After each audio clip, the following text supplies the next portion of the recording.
agriculture. Hey, this man Easy, inviting you to tune in. It's all about everything agriculture with the man Bankie and company alongside Yahsonn Tafari. It's your weekly educational show. And tune in. It's inspirational, educational, and you won't want to miss it. It's everything agriculture. Hey, this man Easy. Everything agriculture with the man Bankie and company alongside Yahsonn Tafari. It's your weekly educational show. And tune in. It's inspirational, educational, and you won't want to miss it. It's everything agriculture. Hey, this man Easy.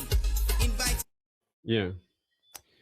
Greetings and welcome to the Everything Agriculture Show. Sorry for the start late. We have a few technical difficulties going back and forth, but we have figured it now.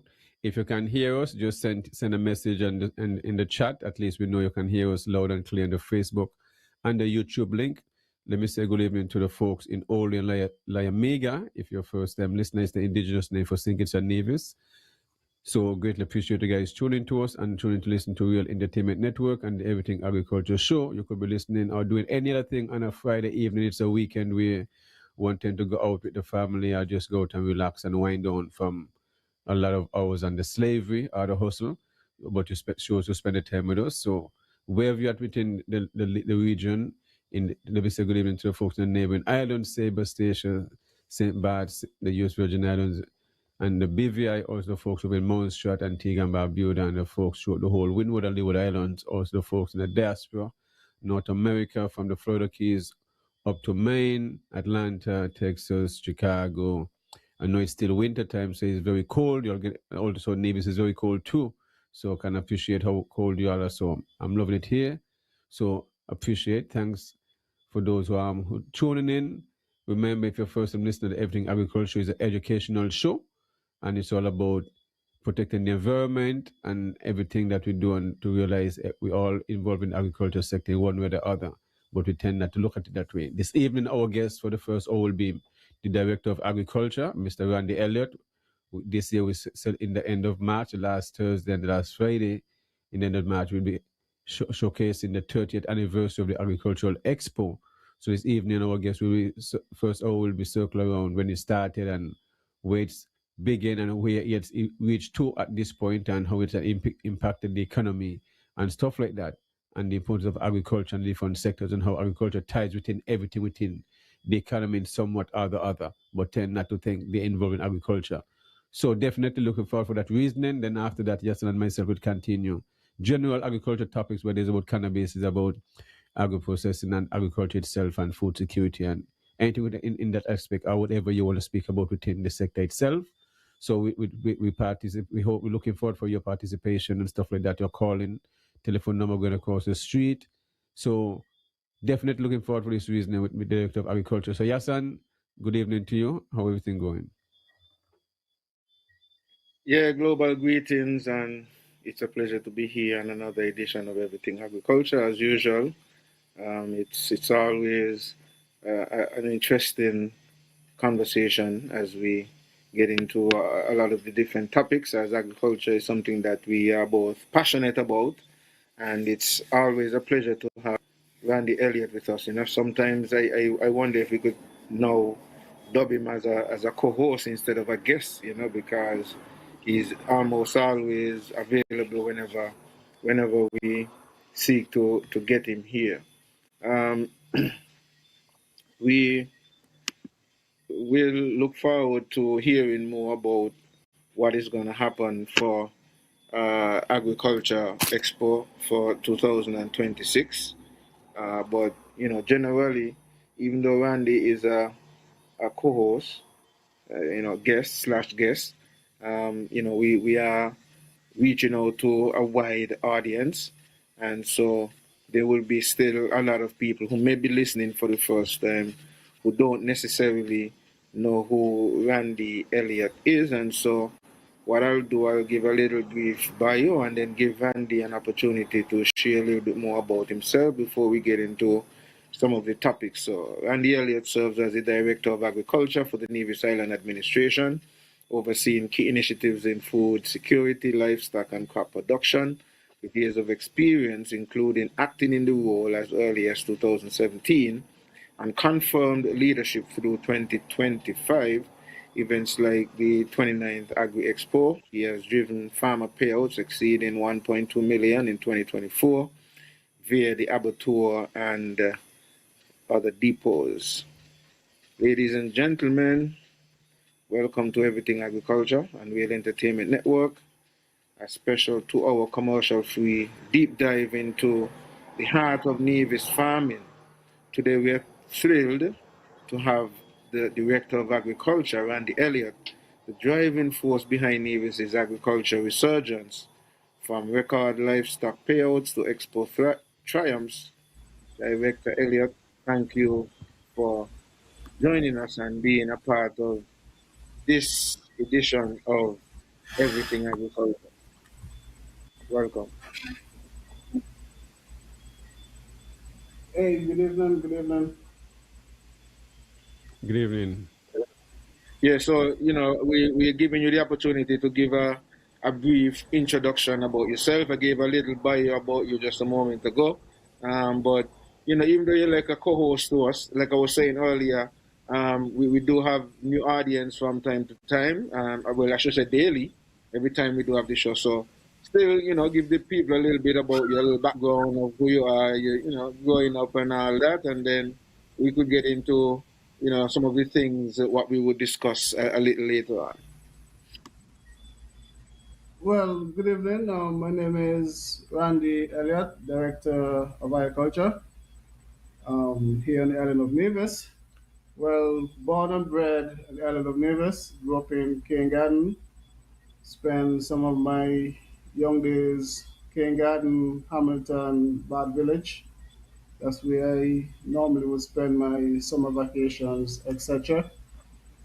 Uh, Started a passion for agriculture, to be honest, not at a very young age, but more when it come around Fort Farm, around there, when we had a lecturer from Trinidad that her classes was different to the others, where we had to do the farm first thing Monday morning, which we found was somewhat different. Because normally you'd go on the farm maybe on a Wednesday afternoon, Tuesday afternoon, Thursday afternoon. But the first two sessions were the first two sessions at the Charleston Secondary School. First thing Monday morning, we had to go to the farm. And at first, it was something that myself and others didn't want to do. But over time, we started doing it. And then I remember a conversation sometime back then with Alberic Manners, who was one of my agri teacher also, along with Mr. Carey and Miss LeBlanc, who also taught me agri throughout my time in secondary school. But after leaving school, the opportunity arrived for me to be attached to the Department of Agriculture, and where I started 1999 in Prospect. Basically, when I started, I used to be a laborer here in Prospect. So I used to cut grass, apply pesticides, work in propagation, sowing seeds, and sometimes outdoors working with the ladies. But I always felt that there was more that I wanted to do beyond that. First opportunity came the said year, September. Well, First opportunity came September 1999 to Cuba. And I remember there was a lady here, Dr. Macomi from, I think was ICA. And in a conversation, I told her I wanted to be an entomologist. So she said, yeah, apply to Cuba, go. So when I applied to Cuba as an entomologist for entomology, when I got there, I realized, hey, I couldn't do it because it was a specialized course. It was a postgrad program. Um, Spending 2 years in Cuba, returned to Nevis, and then went off to Trinidad, where I did my associates in Trinidad at ECIAF, spent 2 years there, and came back to Nevis. At that time, when I came back now, I was placed in extension, where I provided extension services for well, roughly from the Pinnies area, go right back to the Newcastle area via Catesby, where I work very closely with farmers in that area. That time, most of the farmers, so you had some senior farmers there, like, and you had some youth in between. You had like Lady Rosita, the late Mansa, and so forth. Jonas, who still farms currently.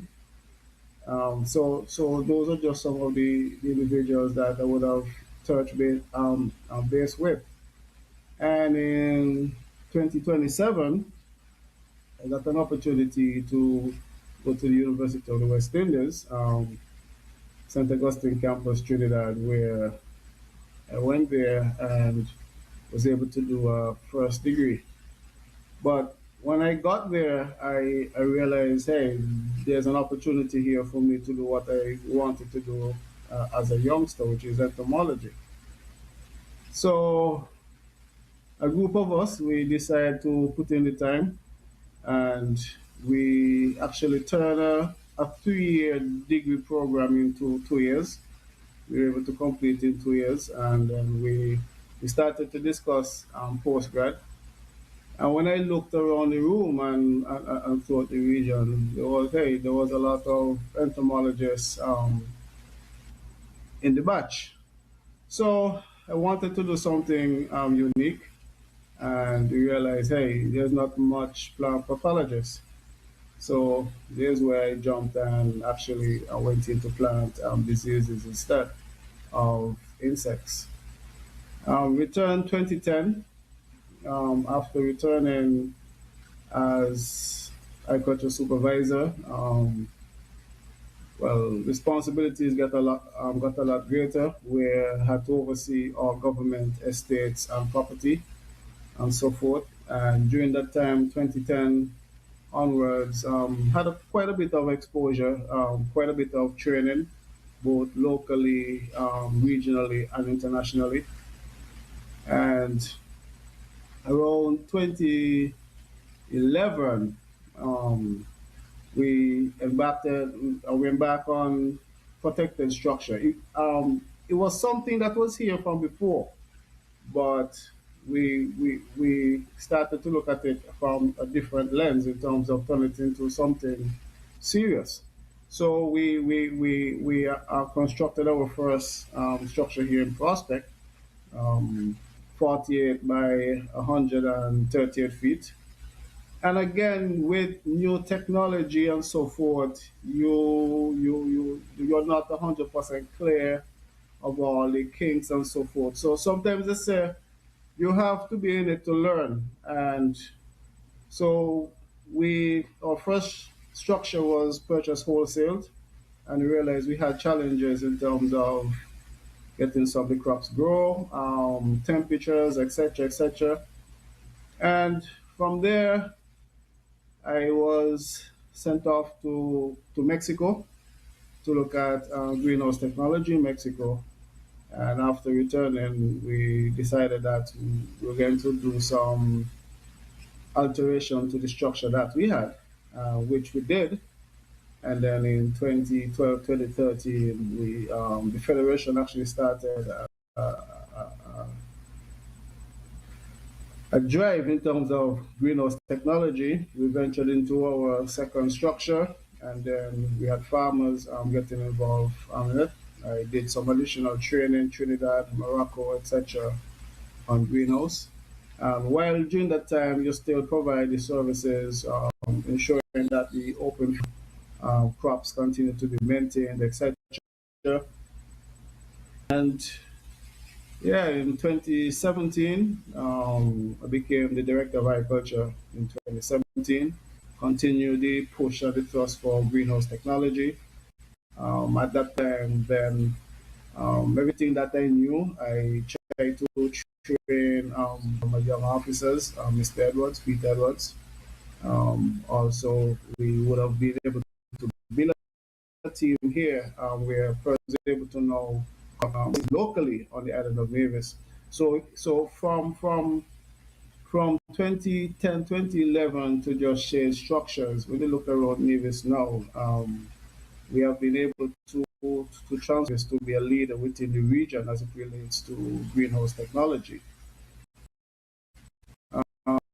So yeah, until now, I've been the director. We have as it relates to some here, we got in terms of livestock. Significant more to come as it relates to livestock. Small ruminant breeding program. The facility is already constructed. Also, piggery.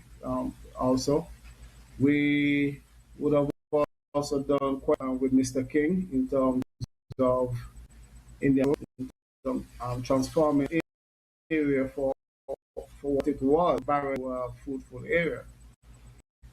And we continue to ensure that the office is appropriately trained, give them the necessary exposure where necessary, so actually support the farmers on the island of Nevis and persons who have an interest in agriculture. And here we are today.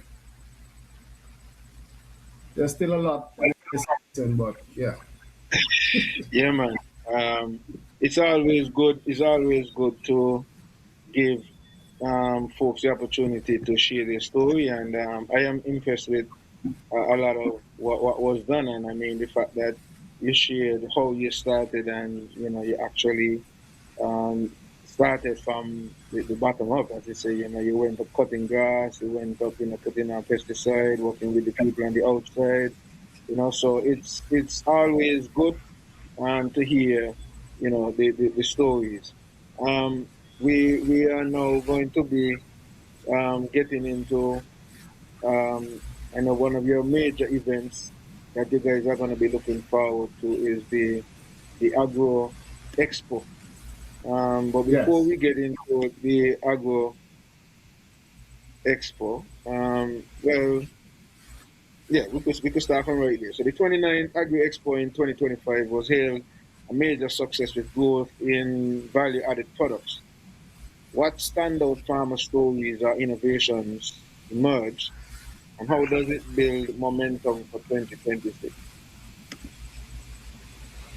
Well, the momentum for the agricultural expo, it is one that every year you have to evolve every year. And from 2025 Expo, which was our 29th, we realized that, hey, we would have boosted a lot of technology. And as we continue the new era going forward, for our 30th, we do not want to lose where we're coming from. And that is why in my opening, I actually indicated where I started within the sector. Because if you look at our theme, it is actually rooted in history. Land and Sea Agricultural Expo 30. So this year, what we want to do, because we realize we have been able to transform in Nevis the average age of our farmers from like 60, 70 to like 40 something years. And we don't want to lose what is tradition here in the island of Nevis. So for this year, you'll be seeing a lot of what we would have done before and where we are at today. So we still have to ensure that we are rooted, we are grounded to where we all started. Okay. And as we continue with the Abattoir payouts up to 15%, nearly 800,000, and the post sales above 400,000 last year. How is the expo translating that expo buzz into a sustained farmer revenue? Sorry, you would have broke. Are you breaking up there? Oh, so I was asking, like, with the kind of returns that you would have seen from the payouts for the Abattoir and depot sales last year. How is the expo Mhm. translating that buzz into sustained farmer revenue? Well, for us, from those two areas specifically, we have continuously see an increase in those specific areas. As as mentioned before, we try to put some emphasis, more emphasis on livestock also, where if you realize within the abattoir, the growth keep going up. Yes, our farmers do have some challenges, but we continue to ensure that our farmers, we provide our farmers with the necessary support where they're able to grow. One of the things that we realize that again, they're because you have some young farmers now, they're somewhat moving away from just having animals for as assets, but you actually see now farmers are actually moving the animals into the abattoir. We ensure that our farmers have a payday. That's something that we guarantee our farmers is that once they're harvesting, once they're passing their stuff through the system, there's a payday. So at the abattoir, we pay every week. So if you pass something to the abattoir within 2 weeks' time, you're going to be paid. Same thing with the agriculture depot. You pass something through the agriculture depot, in 2 weeks' time, you're going to be paid. So we want to ensure that our farmers are able to build a livelihood around the sector of agriculture. And again, for Expo, Hmm. our farmers continue to support us. Last year, surprisingly, last year we did some record numbers as it relates to small ruminants moving to the abattoir specifically for Expo. And again, that is coming through the confidence that these farmers have within their staff, have within the department, and the continued support that we continue to give them. Okay, so I was gonna move into another topic, right? But based on what you just mentioned in relation to the small ruminants, right? And well, the animal Sector. industry on one side, yeah, and a whole, right? Um, I realized you identify a problem in relation to a lot of the older farmers seemingly would have raised the animals and would be more interested in seeing how many heads they have, whether they got 300 or they got 400 and so on, right? So you are looking for the future of the abattoirs development and raking in even more money and being even more diverse with the products and so on. It will depend a lot on these same farmers. So is Yes. there any is there any conscious effort being made in terms of seeking to educate these farmers, to shift that paradigm to get it to more of the business side of things? Because I find this problem is not necessarily acute to the animal husbandry side.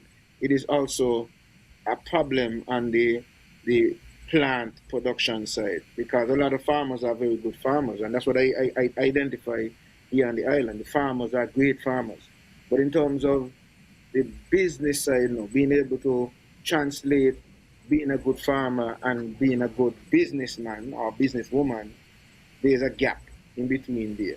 So is there anything that is being done from the ministry side, to kind of help the farmer to get to that level? So, hey man, I know you're accustomed to do this, but okay, let's do this. And if you do it this way, you'll be able to bring in, say, 10 heads every month. However you're able to entice them to do something like that. Okay. We and I'm happy that you raised that question, right? Because from the aspect of the extension officer and the individuals who manage the areas such as the abattoir and the Lariston Prairie Depot, that's marketing, in terms of just starting that conversation in terms of expenditure, revenues, etc. But it's a conversation that we also would have started with our ally agencies, such as ECA and CADI, and even with the IOC. Because one of the things that we realize over the years, and even within my time being at the department, is that there's a lot of training as it relates to soil management, pest management, crop agronomy. But there's always been a limitation as it relates to the business side of agriculture. And this is where our conversations is at right now with our ally agencies in terms of training for 2026. We want to see a little more emphasis as it relates to the business side of agriculture. Because you're correct, our farmers, our farmers are good. They know what they're doing. But as it relates to that business aspect, you're not seeing it. You're not seeing it as much. I remember you had a show. I think it was a week or 2 weeks ago, and I think the topic was, can agriculture really sustain a livelihood? And I could tell you, yes, it can. Yes, it can. But the business aspect, we're realizing that that is lacking. When we look at our farmers in Nevis, and you look at our two-tier of farmers, you have our traditional farmers and you have our non-traditional farmers, meaning other professionals who are farming. And you look at the level of operation, the level of investment, the level of expenditure, you realize that this group has a slight clearer understanding of the business side of it. And this is where we want to get our farmers also. So Okay. it's a conversation that we would have started because we realize it's lacking. Okay. So there is that side, and there's another question I'm curious about, because, and I'm looking at trying to see how we really demonstrate our seriousness in terms of developing these aspects, because I see true potential, right? The abattoir, definitely, from all reports, and I keep hearing Bankie. Sometimes I really have to wonder if he. No, let me not make it that joke like that with Bankie. But Bankie always promoted, Bankie always promoted the abattoir, always promoting Gary and all that, right? But Make you joke, man. Make you joke. Make you joke. But take it. We're talking about make you joke. Cause you here is can't the tell other me to side. buy, you know. You can't tell me to buy if you want to buy 10 ham and No, no, 10 no, box of no. chicken That's or not, it's rotisserie not chicken. you. Make you No, joke. it's not you. Make you It's joke. not you. No, sorry, it's not Whatever you that I'm make trying you to joke. defend. I know you could take it, but I mean, I was thinking like people out there posting, because how we stay. But let me get back to the point now, Randy. Okay, so in order for the abattoir to really be as efficient as it could be, these farmers, unless we're going to continue to seek to import the meat, the raw material, what provisions or plans are in place to allocate lands to help with a lot of these stray animals that we see? Because okay, we have, some people have the animals, yes, but in terms of having adequate lands to do like proper rotational grazing and so on, where you could have, paddock A, paddock B, paddock C, and then you could have them in paddock A, and then you move them over to paddock B while you water the grass and so on this side, and things like that and so on. A lot of these practices are not necessarily done by some of the farmers at present, and it's kind of because a lot of them do it as a subsistence. It's not necessarily Hmm. a real job per se. A man may have 200 sheep, but he's still maybe doing construction. He still maybe working somewhere else. He just, do it as a kind of part-time. So he wake up in the morning, he let them out, and they go and roam up and down the place, and then he come back in the afternoon and get them back in the pen. I'm looking at this because there's two sides to it. That there's those who do that, but yet if a man's dog get away and eats his animal, is a problem. But he feels it's okay to allow his animals to roam still, right? And should not be impeded by any dogs. But just to protect them still, is there any plans from the agricultural side to allocate land to help these farmers with this problem that they have? Quite frankly, right?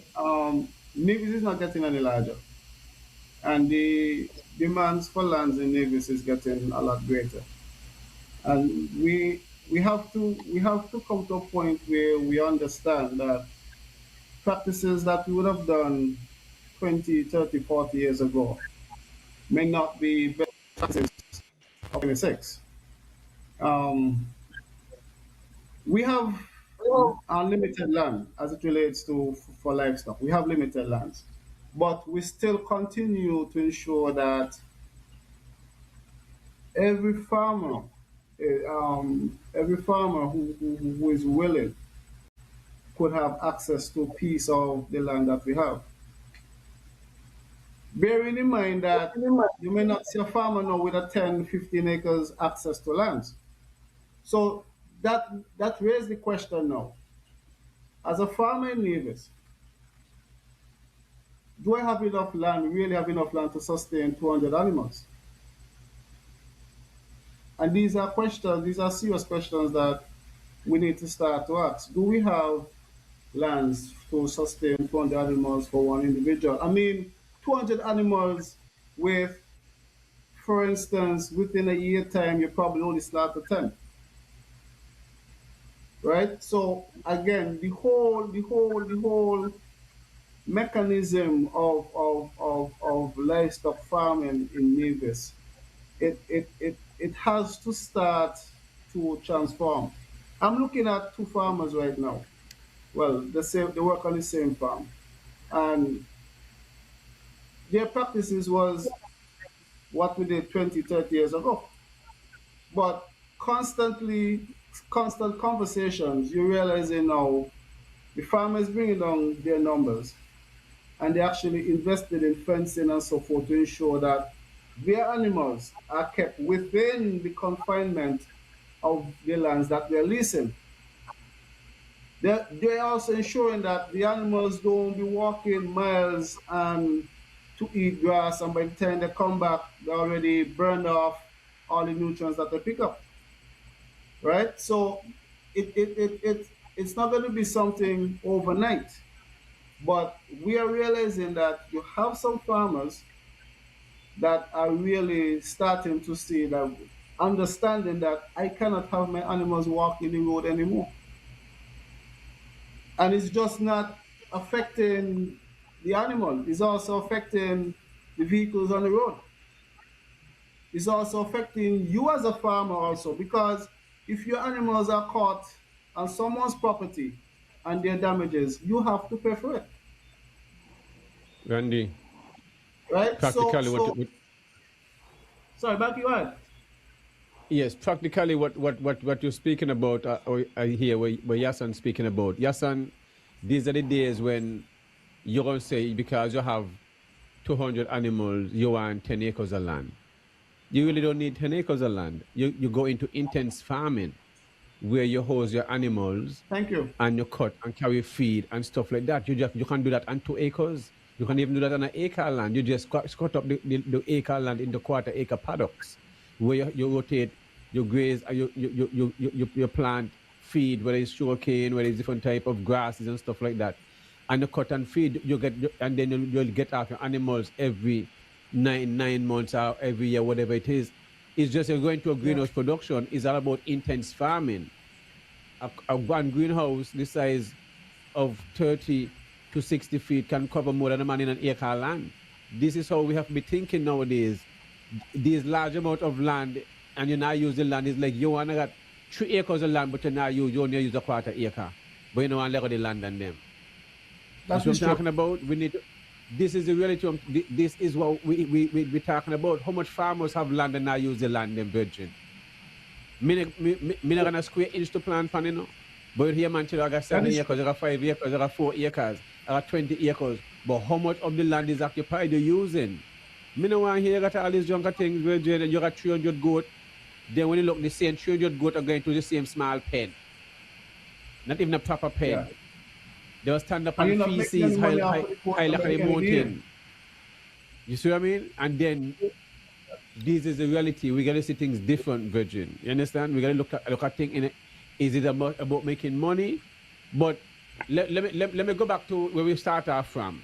The Agriculture Expo opened from we think we're going to much after. We want to focus on the agriculture. Open day, we're 30 from where we started and where we at up today, and we could incorporate other stuff. But I want to see where it was started. Can I remember as a youth, my uncle Mansa tell me we're going to agriculture fair. And where he take me was up in Prospect between the fruit trees and them and stuff like that with stalls. But I'm accustomed of being around agricultural area. I remember my uncle Master used to go up and see with him, and then if I ain't go up and see, then again in the market with Uncle Breno a Saturday, me and my cousin Chang. However, me I go Chang, I figure more or less tag along. So we're accustomed to own Benson and dying and all them are from you know what I mean, the butchers in the time there, and then in the market with the store the cement stars and so forth. Then time the market was a place of conversation and busy.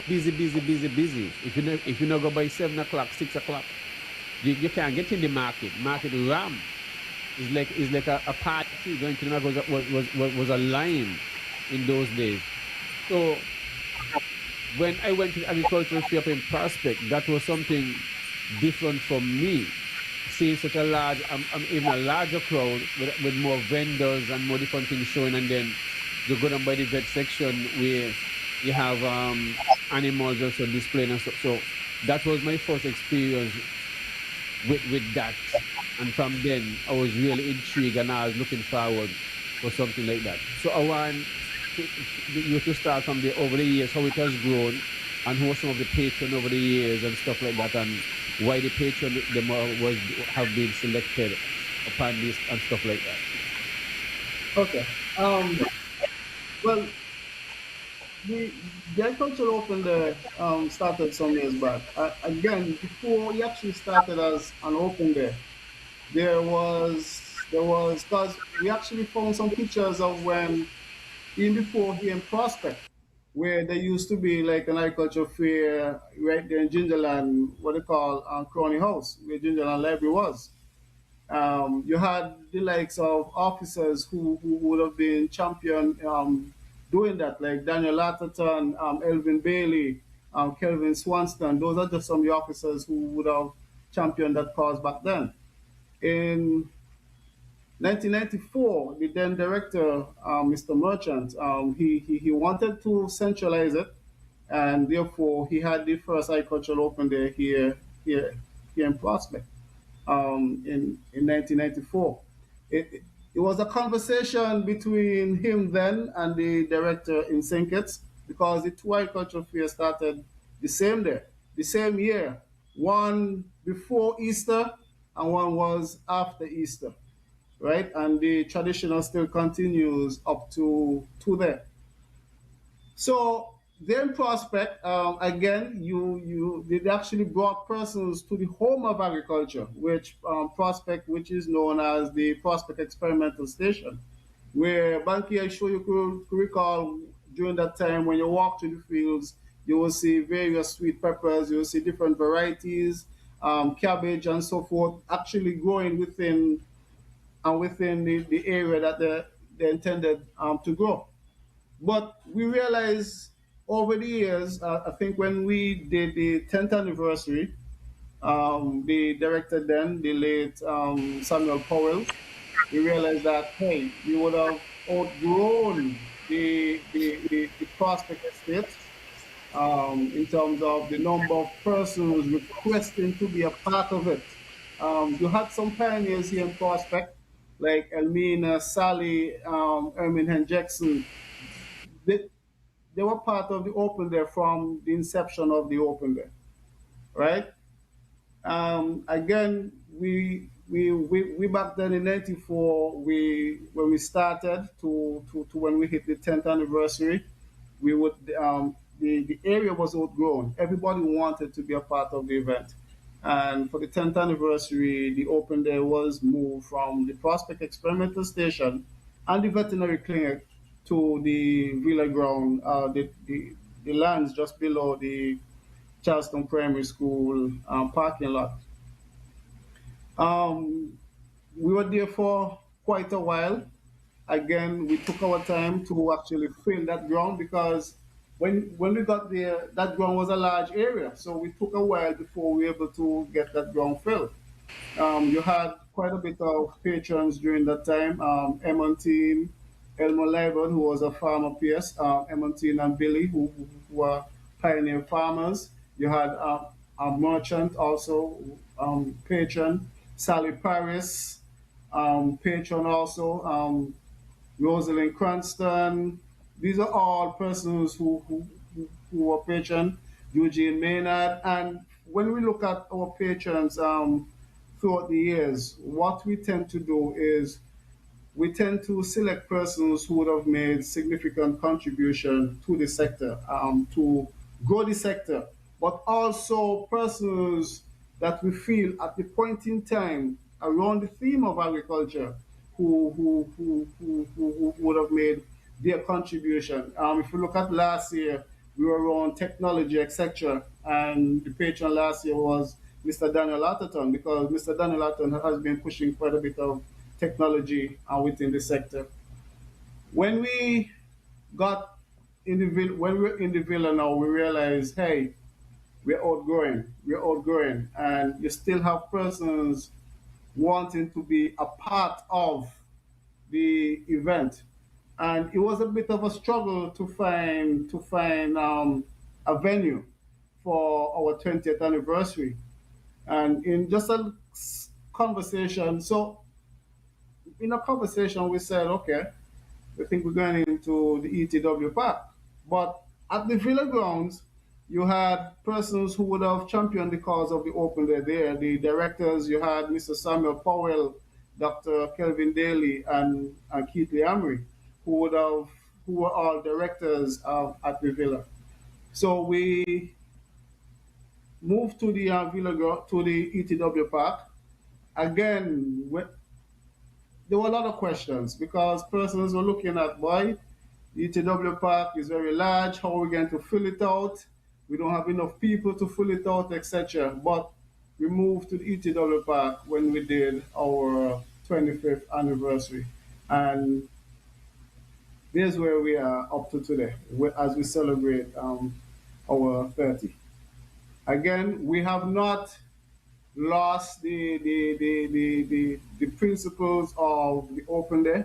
All we did, we opened it a bit where now, rather than just farmers, agro processors, etc., we now incorporated now businesses that are related to the agriculture sector, service providers, persons who are doing different things, down to fencing, galvanized, and all these things are persons who are actually contributing to the agriculture sector. So now they're all involved, and we would have changing them 2 years ago from just an agricultural opener now to an agricultural expo, due to the mere fact that we have now incorporated so many persons within the sector.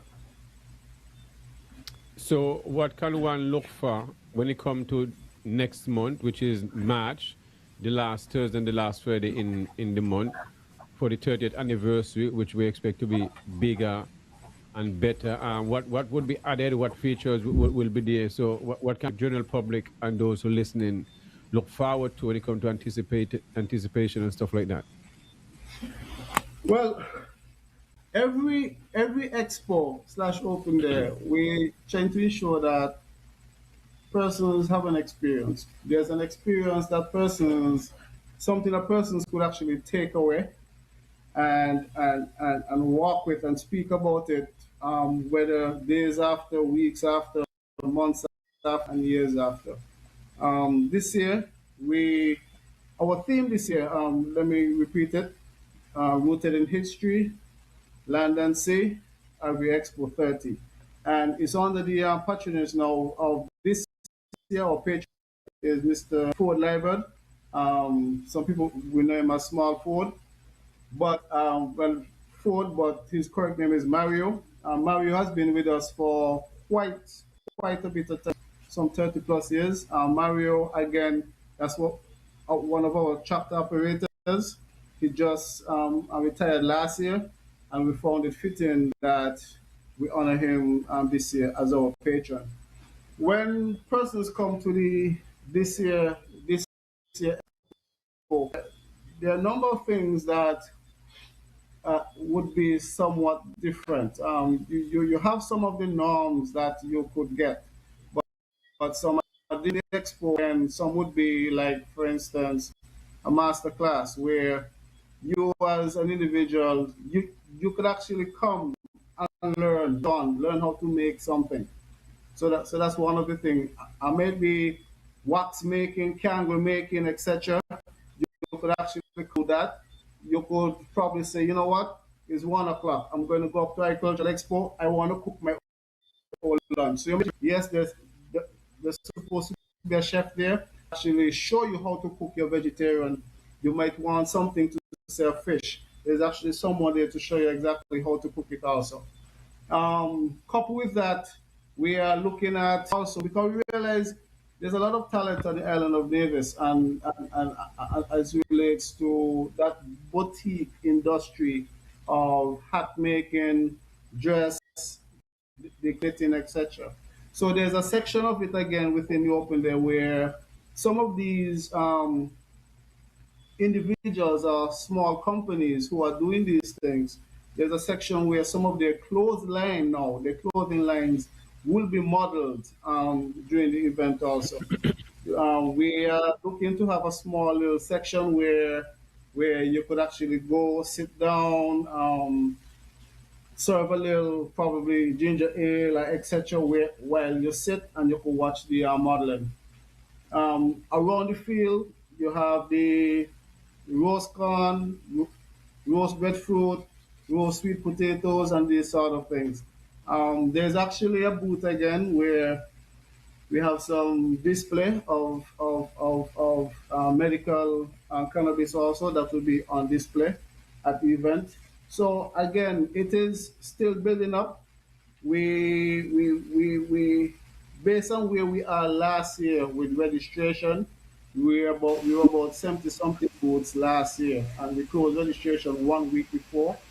Our registration now closes on the 6th of March, and it's been open for the last month, and we're already at 60% capacity. There are some areas for registration that has been closed from the second day of registration being opened, like the food area, the children area. Some of these areas were, as soon as they open, persons just rush, book it out, because space in some of these areas are very limited. So as soon as it opened, persons rush, registered, so we had to close some of these areas. Again, Bankie, we have quite a bit of, and Yahsonn, quite a bit of newcomers also coming to the expo. We have now company coming from St. Christ who's taking part of the expo and so forth. We have quite a few different and nature of companies also coming from St. Kitts for the expo. So again, it's something that we're looking forward to this year. So I can say in the near future, it's going to be more or less a OECS Expo happening at the Navy's Agriculture Expo. Other regional islands are expected to come over. Okay, if St. Croix come now, which means most might want to come, St. Marks might want to come, Stacia, because Stacia usually come over and support big time with a contingent and stuff people from Anguilla and stuff like that. So definitely, it seems like in the years to come, it would just be like a Navy's hosting a regional expo with all different Caribbean countries, which is something good when it comes to the culture That's the sector. hope of it. That's the hope. Yes, so they bring stuff and it stayed here. The locals buy their stuff the same and they take back stuff. So it's like a trading vibes going Yes. on. So that is something I look forward to in a sense like that. Yeah, that's the hope of it. That's the hope of it. Yahsonn? Greetings. Yes, anything, any comment when it comes to the expo? No, we ain't got no comments at this point. Or any question for Randy from you? Well, I hear him say that medical cannabis is gonna be on display. That jumped out at me.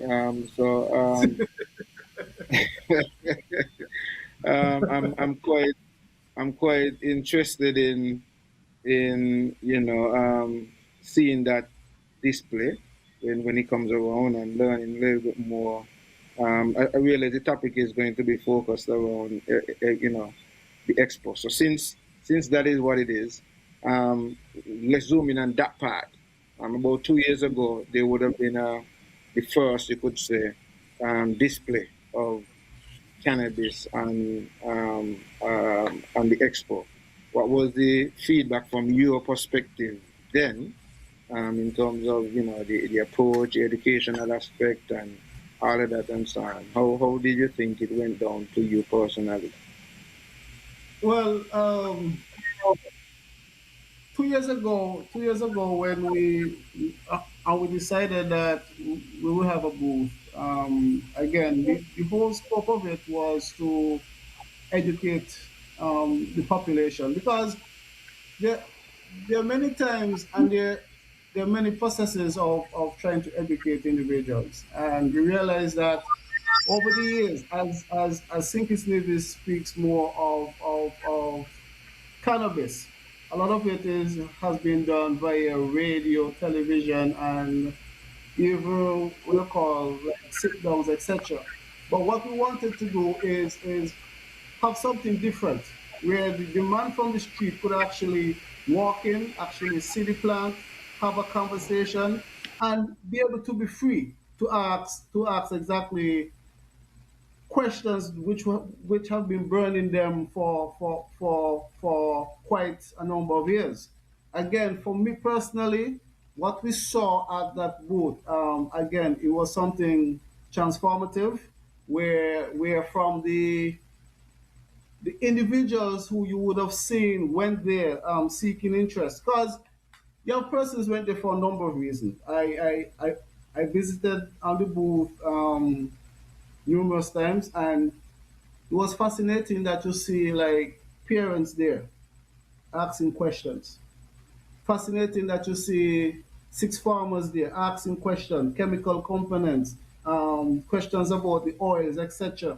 So there were so many different sectors of cannabis that questions were being asked. There was a point in time, I remember when I walked in, and there was some, I think there was six farmers, and they were asking questions to one of the officers over there in terms of the reasoning behind the pressures of that they put on cannabis also. So for me personally, it was an eye opener. It was an opportunity for me to really educate the population in terms of cannabis, try to remove some of that miscommunication that have been shared over the years and so forth. And I think that persons walked away from there a little more appreciative of the knowledge that they received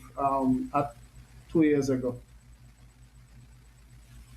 Yeah, and in terms of I know you said Mario is going to be the patron for this year.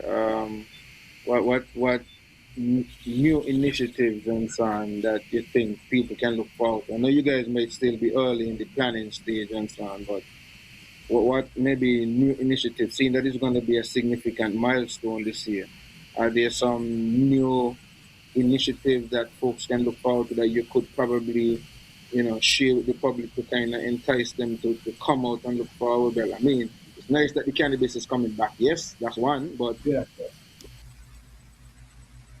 Well, okay.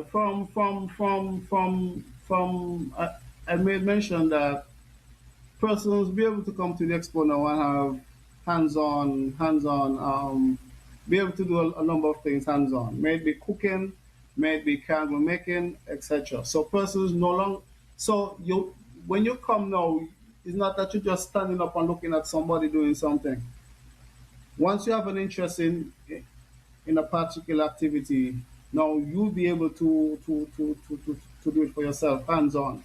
Maybe and Bankie, I don't know yet if they reach out to you, but it could be even cold press in terms of for oils, etc. So these are all things that we're looking at for this year. If you we're also looking at some of the new technology in terms of the works that we have been doing, especially with extension of now being able to map all of our agricultural lands. Because again, it is something that we are working on now to ensure that all our lands are mapped, and it's for a number of reasons. One is to look at Farmer X data, and really see, is Farmer X really producing on that 2 acre land that he's using? Does Farmer X really have the ability to develop that 2 acres of land?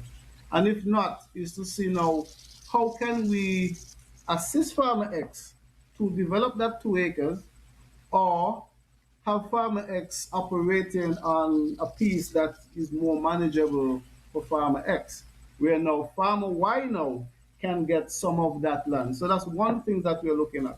The other thing that we're looking at in terms of our drone mapping and pictures taken, aerial shots, is looking at the history of the different farms. Many times when we have disasters, etc., and we go and we try to put our assessments together. Now, with these, now we're able to put a storyline to show, okay, this is what's been happening. So we use it to monitor in terms of your farm during the different seasons, whether it be drought, rain, etc., to see, okay, how your farm is moving, how erosion is taking place on your farm, and try to see, how can we put systems in place to reduce the kind of effects that they're having on you. We are also looking at the grow boxes. Again, it's something that we rolled out. Well, we're still in the process of rolling it out in all the schools on the island. This is led now by Miss Chapman, Chiska Chapman, and Desmond Bartlett, where we are equipping all the schools on the island of Nevis with grow boxes. All right. Again, it's helped to try to move from the mind of our young children that agriculture is hard work, but try to give them something that is a lot more user friendly for them. Again, with these now, we're hoping that backyard farm is able to continue to pick it up, because we realize around Nevis now, quite a bit of individuals are doing it. And I can say here, one of the pioneers who actually took it up and actually running on it, running with it. It's Bankie's friend, what's his name, Mull, Mr. Liebert, when he realized his whole yard is in grow boxes. Again, these are success stories, and these are stories that we would like other persons to experience and share. So a lot of these would also be within the expo. As we venture into livestock, again, we are getting into a small ruminant breeding program, and we're hoping to have that on stream this year, where by next year we'll be able to provide our farmers with breeds. So with different breeds of sheep and goats. So again, we may not have the full strain on display, the full species on display, but again, we want to start to educate our farmers that these are what is coming. Where we are now, farmers, when farmers are able to see that, we want to educate them there during the expo and even after in terms of potential weights they could receive. Rather than a farmer going to the abattoir and having to slaughter 3 animals to make a livelihood, he could just slaughter one. Right? So these are just some of the things that I'm allowed to speak of. I'm allowed to speak of because I've been told by some of the different areas that I cannot speak on it as yet. So these are just some areas that I'm allowed to speak of at this point in time. But Expo itself, it's shaping up. You could feel the momentum of it. It's like every day I'm getting a call. Every day somebody's calling me. Can I get a space, etc., etc. And what I've realized, and even now looking at my list, there's a lot of new individuals taking part in Expo this year. I have a question Okay. for you. Someone sent me a question that they want to know: can there be a booth be in place where that people who come to the park, who come to shop and walk around, can they leave their bag in that area, so they're walking around with their bag and stuff like that, but at least have a ticket, but some proper security, so that the bags them don't really get mixed up and stuff like that. Cause people come, don't want to rest Okay. on their bags and go walk around, buy stuff, come back, stuff like that. Okay. Thank you for the point for the to the individual that who would have submitted that. Again, honestly, we never necessarily did it for our local population here, but it's something that we would have put in place for the groups that come from overseas. But if it's a request, it's something that we could look at, and it's something that we could also implement for our local patrons that actually want to shop, leave their bags, and continue to walk around. So it's something that we could implement. So I'll make a note of it. Thank you. All right, good. Yeah, on the Facebook, sorry, on the YouTube wall, there were a couple of questions. So somebody was asking when is the expo scheduled for, but it's March 26th and 27th, Yes, March 2026, 26th right? and 27th, the last Thursday and Friday. So March 26th and 27th. So listener, viewer, that's the date for the Agricultural Expo.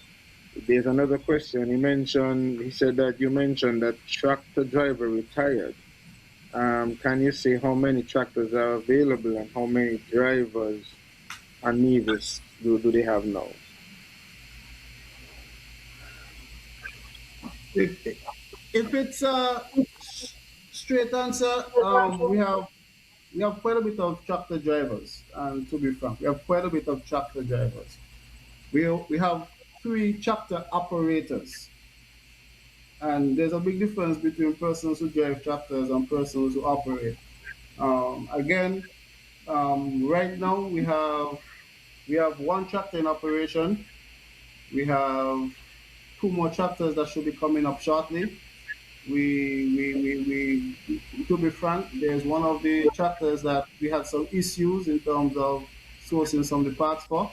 We had some issues for that. So we actually got the parts for it. So it's currently up to this afternoon. The mechanics were there trying to bring that back online. And we're also looking to pursue at least two new tractors for this year also. And I think that Okay. was mentioned during the budget by the minister and the premier also for this year.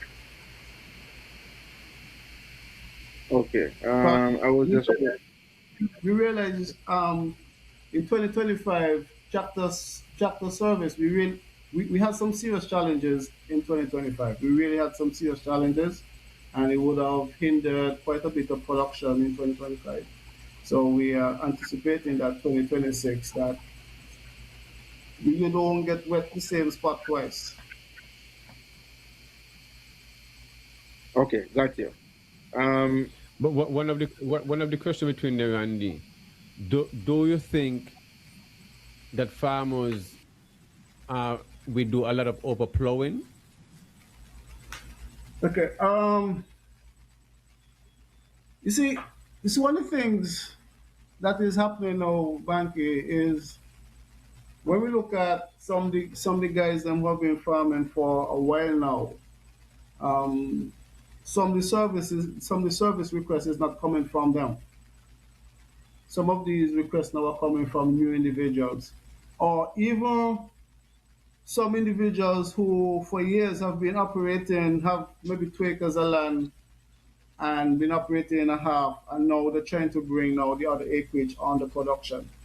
Because when we look at the data, it's very few of the farmers who replow consistently. Very few now. So some of these requests are persons who are new. There are some persons who have some particular soil types, like some heavy clay, again, that require the service maybe two to three times per year because of that heavy clay. And then, but you, when you look out, you see some farmers now are reducing the land prep because it's a conversation that we've been having with our farmers for quite a while. And again, you see quite a bit of farmers also going into ground cover, that the request for land prep from those farmers are not that significant. So some of it is new persons who are coming on stream, who one crop out, they want the land plow again, one crop out, they want the land plow again, because they just like to see things look neat and dandy.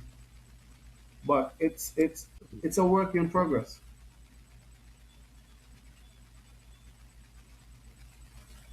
Yahsonn? Well, there was another question. It seemed as if, so okay, the question was the 25 by 25 a failure, or the target time was just pushed back to 2030? Is the initiative alive still? Yeah, the initiative is still alive, again, and well. For me personally, when the timeline was a bit short, think when you hear 25 by 25, we heard about it like in 2023, which you just had a 2 year window to really get things going. But although it was 25 by 2025 in terms of reduction of imports by 25%, we Nevis, we have been able to surpass the 25, not in everything, but in some commodities. Like, for instance, when we look at lettuce, we have been able to surpass that 25% significantly in terms of a reduction. Our, our local consumption of lettuce here on the island of Nevis now, just about 10 to 5% of the lettuce we consume in Nevis is imported. If you look at watermelons again, we would have surpassed at 25%. If we look at eggs, we would have surpassed at 25%. Cucumbers, we would have surpassed at 25%. But there's still a lot more work to be done. If you look around Nevis, you see quite a bit of coconut trees. Persons are going up with a lot of coconut trees now. Again, those are not tree plants that are going to go in production within a matter of months. So those who come on stream in full bloom, call it about 4 to 5 years. If you look at quite a bit of bananas now are going into production, quite a bit of planting now is also going into production. Again, some of these are not crops overnight. Some of these will crops that will take some time. The as I mentioned, as it relates to livestock, again, we would have done the small ruminant pen already for the breeding program. We wanted to purchase animals last year, for the facility. Apparently, the suppliers they didn't have any available, so we are going at it again this year. But the funding for the purchase is already secured for those small ruminants. So that is something that we are looking at. The we also continue our work with it relates to the poultry, as it relates to the broilers. Again, it is not something probably moving as fast as everybody would like it to move, but work has been progressing in terms of the facility for the broiler processing plant. And again, so once that come on stream, you know, again, we're making a significant dent in the imports. It may not be 100% or at right away. It might take us maybe about 5 to 10 years before we reach to 90% substitution as it relates to our local production. But we have been making some dents as it relates to some of the commodities. Okay. Okay. Yahsonn, you have any other question there? And then I know we want to go to the first hour to talk about the Agriculture Expo, and then we'll continue the reasoning that what was promised to Mr. Elliott. Any other comments before Mr. Elliott get into any other, before his wrap up that we want to get into? Okay, so a couple of things. People really paying attention and really zooming in, putting Randy in the hot seat this evening, you know. But Man, the seat is warm, man. seat is warm. Seat is just Tanya warm. Powell It's not say, Tanya Powell say, my handsome cousin Randy Elliott. because Okay, so we have Ali Jeffers here saying, I have been waiting for the plow since October. How much longer would I have to wait? He said that's one person there. Bobby John saying, why couldn't we get figures on the import bill for 2025 from the department, just so the general public can see if the import bill was reduced and to know that we are on the right track in terms of accomplishing the goal to reducing the import bill by 25% target. The general import bill, rather than itemizing, I guess they're looking at how you, instead of, using statistics, you kind of just looked at some individual items that probably might have met that mark. you see, Yahsonn, when one speaks of a food import bill, right? And hence why I would have itemized it. Because when one speaks of a food import bill, remember, food import bill take also into account all these thin stuff, rice and everything that you purchase, right? It takes all that into context of a food import bill. So we can sit here and say, for instance, we would have moved sweet potato production as a starch from 20,000 kgs within a year to 40,000 kgs in a year. Yes, we would have moved that production. We would have reduced importation of sweet potatoes, but still, people are consuming more rice still. So the overall food import bill will still remain. Because while you're moving some products into trying to close that gap, persons are still looking at other products that they're consuming. One of the things that we encourage persons to do is, let me try to get back to basics where we look at our food groups, and we try to consume our local food. Because if you have banana, plantain, sweet potato, breadfruit, bread not in season, why do we still consume so many rice? And these are some of the questions that we as individuals that live on the island of Nevis, need to ask ourselves in terms of, when things are in season, why are we not consuming them? Why, when we go up Gingerland, we're seeing breadfruit falling off tree, falling on the ground? Why are we not consuming them? Why, when we have bananas, we don't take them and turn them into different things? Why are we not consuming them? So I think we're at a point now where myself, and I will not take myself out of it because I live in Nevis, myself along with others, is, let us try to consume our foods that are in season, and let us try to see how can we continue to preserve some of those fruits so we could also consume them when they're out of season. They're healthier, and again, it will help each one of us to contribute to our food security and reduce our Well, food import. I saw a comment here dropped in Like the saying rice because taste.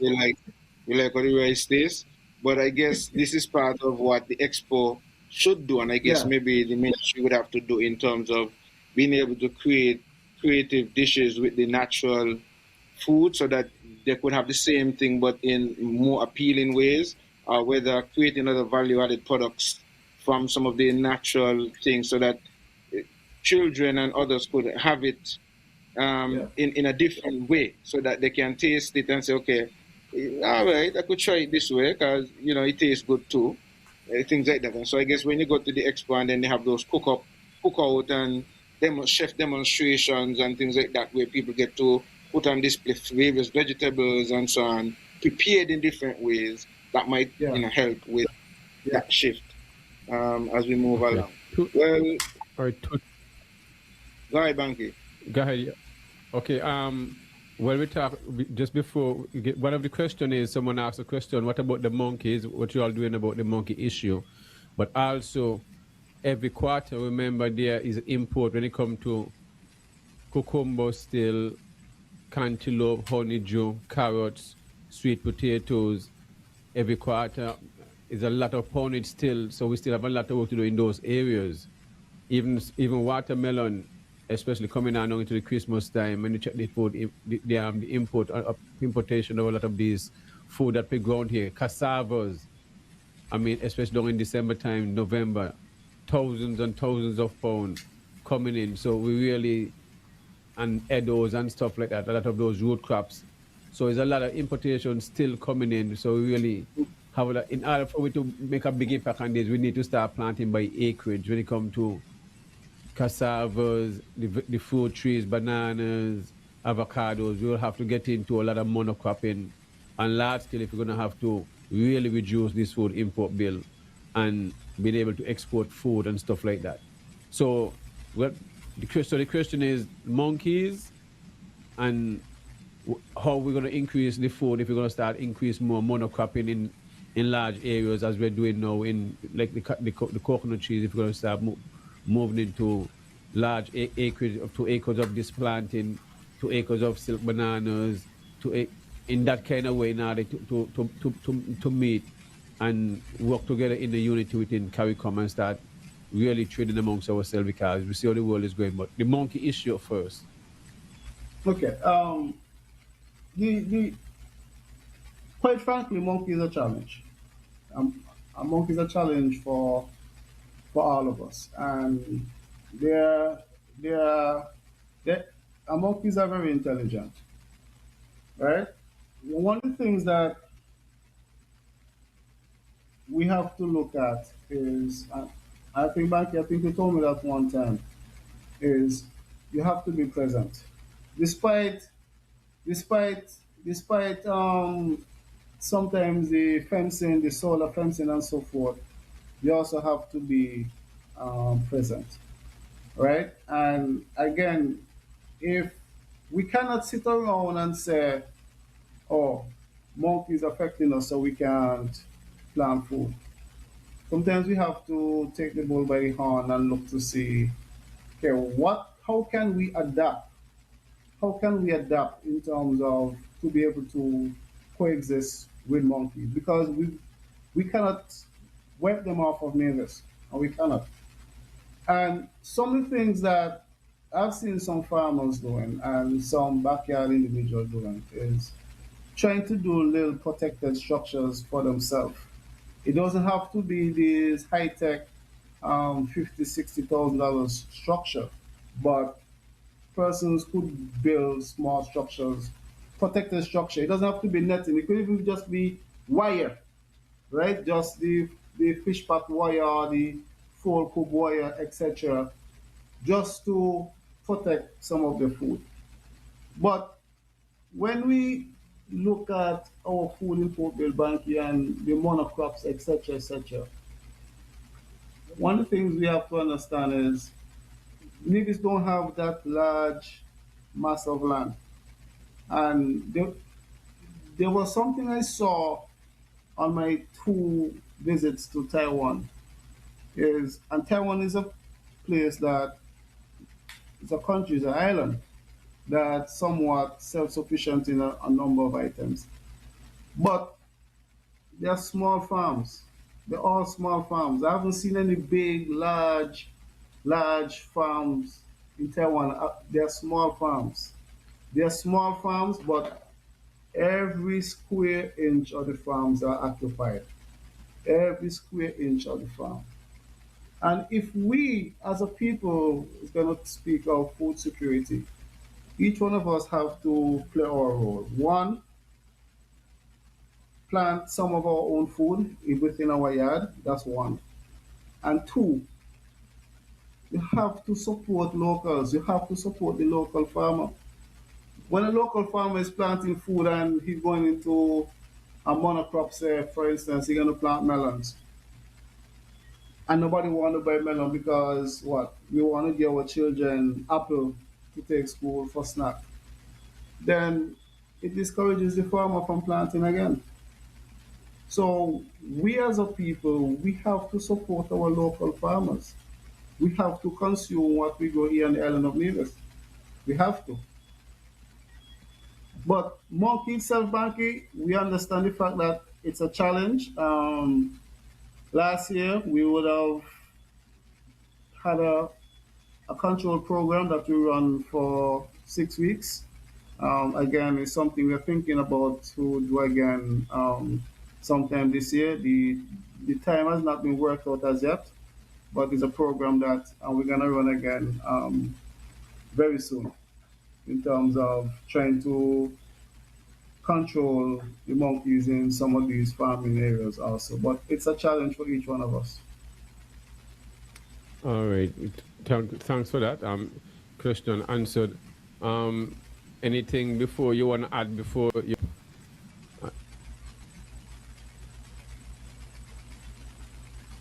Sorry, I didn't get it, Bankie. No, I was asking if anything you want to add before. I know you're scheduled to stay within an hour, but I know you'll spend more than your time. So I was asking if anything you Well, want to add before you wrap up. well, for me, I just want to encourage persons to have a small little garden space, have a little small little garden space within your yard. Plant food that you know you like. Plant food that you like. Support local agriculture on the island of Nevis. Again, you know for a fact that once you're buying something local, it's fresh. And when I say fresh, sometimes by the time you pick it up, it's probably picked maybe hours before or a day before, right? So you know that you're getting something fresh, something that is very nutritious. You know that for a fact. We also encouraging persons to support the Agricultural Expo. It's the 26th and 27th of March at ETW Park. We're anticipating quite a bit of persons to come out, but we don't want you to miss it. We want you to be a part of it because we want you to be able to share the story of the Agricultural Expo. The offices at the Department of Agriculture, my office, is always open. So if there's someone who's out there listening and probably have questions, query, you could always come to my office and ask a question. I have an open door policy, so feel free to engage us at the Department and Ministry of Agriculture.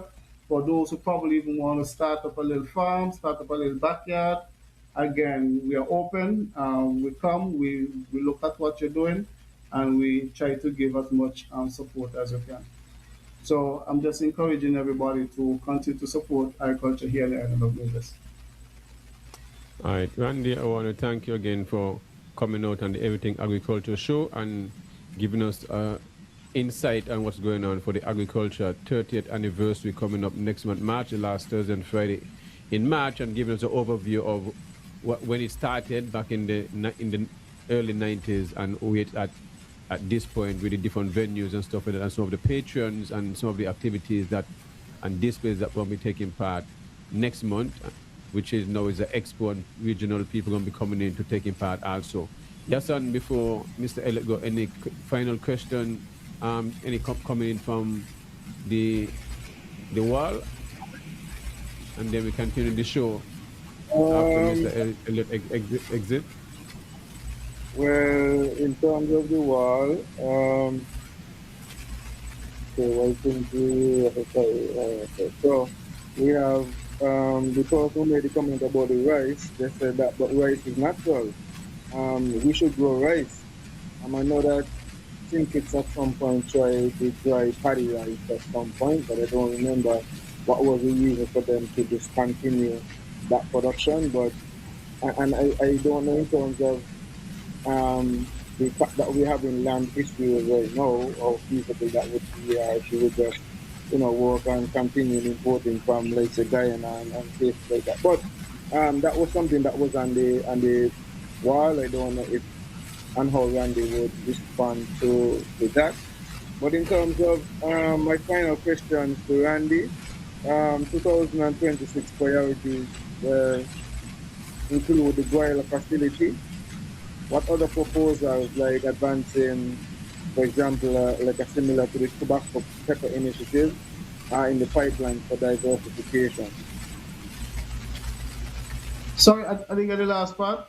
The broiler and what else? I was saying, like, if there's anything similar to like what the Sinkis is doing in terms of advancing the Tabasco Pepper Initiative, if there's any other plans for diversification in the agricultural sector. Well, for us this year, our emphasis again for this year would be the umbrella facility for this year. Mhm. We also looking at not sure if it happen this year or next year, but we have some Mhm. sketches that relates to the expansion of the, the agro processing unit. Again, that's a sector that could be do tremendous. We're also Mhm. looking for this at the small ruminants this year also because again it's a wide open market for the small ruminants. And so those are just a snippet of the areas that we're looking to target. We are hoping to get into some root crops also this year also and continue the expansion of the banana and plantain. Okay, my final question is the vision for the ministry, tech adoption, co-ops, or land access to hit food security goals. How can entrepreneurs like, for example, maybe a moringa farmer, um, be positioned, plug into, the system that you have and plans that you have for the vision for the agricultural ministry moving forward? Well, well, as I mentioned, for us, as it currently, lands are limited, and we are currently reviewing of our land policy with our farmers because, as you rightfully said, there's possible investors, maybe local or etc., that looking at the sector wanting to invest in the sector. So right now we're looking at our current land status with the individuals who are utilizing our lands, and if they're not utilizing the lands in a way that is contributing to food security and island of neighbors, then we just have to take the lands from them and channel the lands into individuals who are willing to develop the lands. Again, we continue to ask persons if you have another, well, I've been looking through some proposals. Some of these individuals would have been successful, where we have been able to allocate lands for them. We allocated some for some small ruminants farmers maybe just about 2 weeks ago. So again, it's looking at what we have because we're not getting access to more lands. So it's looking at what we have and to ensure that persons are utilizing the lands to the best appropriate cause. And we also encourage persons that you could also have conversations with individuals who have large tracts of lands as it relates to lease, because there's something that we have in place that once the lands are being used, maybe private, once the lands are being used for the purpose of agriculture, then the taxes on those lands would significantly be reduced. All So right, that's something Randy. that encourage persons to use private lands also. Definitely want to thank you for your time and for coming on the platform and sharing with us and updating us on Agri Expo, giving us some historical background and giving us some updates and also to be able to answer to some of the questions from you know myself, Bankie, and also from the folks who weighed in on the whether it's the YouTube or the Facebook platform. It's always a pleasure to have you, and you're always welcome. We always encourage you to step forward, whenever it is necessary, so you can share information with us, share Mm. information with the public, and so we do look forward to having you back on the platform in the not too distant future, maybe even before the Agri Expo and after the Agri Expo. Again, Sure, no to problem. update. So give thanks. Banky, anything you want to add And before just, we and just run one away? last thing, I just want to general public to know that local onions will be on the market from the first week of March. All Because right, quite a bit of persons have been definitely. asking me for that also. So they'll be available Wonderful, at wonderful. Prospect area, Sorry? at Prospect, at Marketing Yeah, Depot. Where? yeah, at marketing. Well, I guess you can do a flyer when the time come. You do a Yeah, flyer with the onions and send out the flyer, something like that with marketing and stuff like that. All right, definitely we'll do that and we'll promote it. So give thanks again, Randy, and appreciate it for coming on and no problem. promoting the Agricultural Expo and big up the staff at the Agriculture Department, big up the abattoir. Continue go and get your hams and local choice cuts and stuff like that. Your pork, your ribs, your whatever it is, whatever your favorite meat choice. Check out the Navy's abattoir and processing unit. Big up. Tell Gary I said you're gonna get Bankie discount. All right, Randy, enough respect. Appreciate it. All right, all right. Thanks, guys. All right, folks. Yeah. Yes, that was Director of Agriculture, Mr. Randy Elliott. Now we're going into regular reasoning when it comes to agriculture. Definitely looking forward for that agricultural expo. I'm the one who will be dealing with the cannabis part, display and stuff like that. We'll definitely doing some raffling of some cannabis trees, only $10 a ticket. So definitely reach out. You'll get a chance to win a cannabis tree on the last day. Also we'd have jelly water and different stuff and vegetables, banana, cassava in that same area and stuff, selling and stuff like that. Definitely want to continue taking part in the agriculture in remembrance of my uncle Mansa at the same time. And hopefully from next year, you can have more cannabis growers and stuff taking part and having their displays and stuff like that. I don't want this thing to be about me. Only want to deal with this. I want to go somewhere in saying it's either me and Nobian and me and Nobian and nobody else. And I know I'm going to dig that. Everybody need to get out of the shell and get involved if they want this thing to work to showcase your talent. This is not about me. This is about I fighting for you. If you're not fight for yourself, me can't feel people don't want to fight for themselves. They're not working, because they must come to time. You got to face the battlefield. So in the sense, stay behind and hide. The ladies come out, young people come out, all who showcase your craft. So make sure 2027 open the next year have at least 20% taking part in the agricultural expo, a whole section with cannabis. And this is how we have to move forward. As we like to talk too much and not show nothing. We can't take on the talking thing. Me doing my part, and me in special, me gonna license, me gonna nothing, me just like yo. So we're gonna get right into the part where the Navy's police harass the people know about the herb, where the Minister of Agriculture not talk about the herb. The Minister in Sinkit, Jeffrey Halley not talk about the herb. Minister, the Premier, the book stop with him, Mr. Brantley. I have to tell the police them ease up and leave the herb alone. The guy into the house and talk about herb. Your son get excited all the time. The man in the house talk about herb. When I keep telling you, just talking. Me not get excited because it's excitement. When in the house are talking, I mean nothing. Can now you cost people $18,000, $10,000 when they still attack and in not come to the pocket, and the poor man have to find these kind of fees to pay the same system when the same minister going in the house and talk about free up the herb. It's all crap. It's all crap, brethren. I keep telling you this thing, So the people and them who are affected the most need to rise up against the system to fight against them. That is the problem. We are being canned. Can. Take up all your phone and record these people, let them know they're infringing on all your rights. Yes, sir, you was there at a meeting last week, Tuesday. And how was that meeting went? Mike, over to you. Because you've been all recorded, you know. So hope you get everything from recording. So explain to the general public.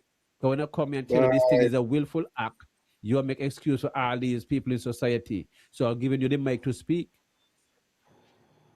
So you make excuse for them, you know, so why don't you talk? But I gotta say, right, that what I heard was very, very disappointing. That's you know, as much as I could say at this point. Very, very, very disappointing. I am seeking to look for um, a bit of a clip here, you know, but I'm gonna have to but Your time basically, and find the clip. Find the clip. I want to find the okay, clip and take your talk to time. me this. Now, you know, you make excuse, you know. You know, you make an Say excuse, something and in I don't come straight to the point. me. Yeah, because now let me go back to the ganja growers and them who listen to the sound of my voice. When remember, you know, the Constitution gave every citizen the right to grow herb as a sacrament, as privacy, as a spiritual right. Remember, the Sankofa case did not take the government to court for not about the medical cannabis. The government see an opportunity for them greedy self to sort of get into medical cannabis, and yet put and have our own, create a whole authority for the cannabis that they have an interest in medical. Remember, we got medical banana, you know, a medical soursop, a medical kinip, a medical jelly water, a medical grass, a medical lemongrass, and medical all kind of medical all herbs. But the part that you're supposed to get your trees and them a grow, they put it under religion, ecclesiastic, Jeffrey Hanley, people who don't like herb, Eric Evelyn, worse people who more not like herb. And then Navy's then have its own autonomy of agriculture. So if Navy's not business about herb, then have to follow with it. That's the thing there again. You see, Jeffrey Hanley not even had an utter with his office about where the plan is. So how you have an area separate from the medical cannabis and more medical cannabis are more full speed, but and yet the Sankofa case didn't agree and no 5-3 and no 6-3. So that need to go back to the drawing board. They make that their own right. They don't agree on the 2 ounces of weed. I don't know what is that. If I wanna get £1 million of weed in my yard of my business, that is my sacrament, that is my privacy. I ain't entertaining. As the people bang him out and say, free up the herb, well, he need to bang him out more and be real with it. Because coming on the 24th, you know, so we got a lot of things to talk about. So we're not butt up nothing here. Because people are get charged, big charges, and they think it's not happening. Yes, son, just get the Q&A ready, you know, because you may talk for, you know. So let me know when you're ready, you know. So let's see.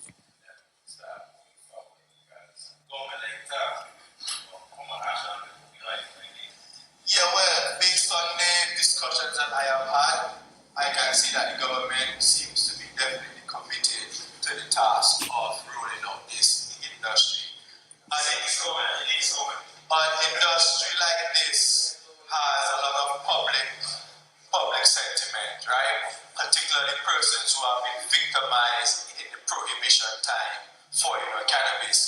So it's important now to sort of demonstrate that you are moving away from that prohibition line. When I met with the police high in our command, the issue was raised that why is Nevis being targeted a lot more based on police arrest and convictions for her versus mainland St. Kitts, because that is an observation and trend which is observed. And the answer was police on Nevis don't really have much in terms of to do compared to St. Kitts, right? But the commissioner has made it clear that it needs to be a level playing field, and the education aspect of the officers need to understand that in order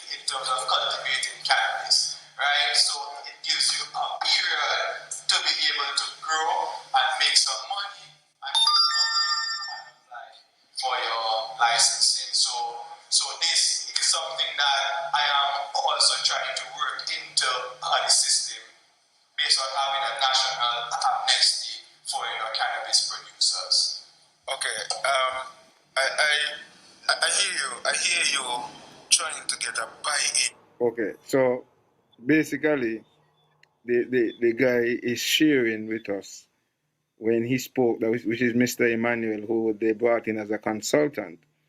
He's saying he had that discussion with the police high command, and when he questioned as to why is there more arrests on Nevis, the response was that the police in Nevis don't have much to do, and so that's why they end up locking up people for cannabis. And Yahsonn, it was you just it hear was said, the director speak about the monkey problem. There are things in the police can go help control the monkey or shoot monkey. Partner with agriculture if they don't have nothing to do. Go shoot monkey. Monkey eat 60% of the food farmers are growing. So farmers are grow food for monkey to eat. So that's a dumb excuse for commissioner police to make when dead too knows monkey even eat them crap that them grow for the police.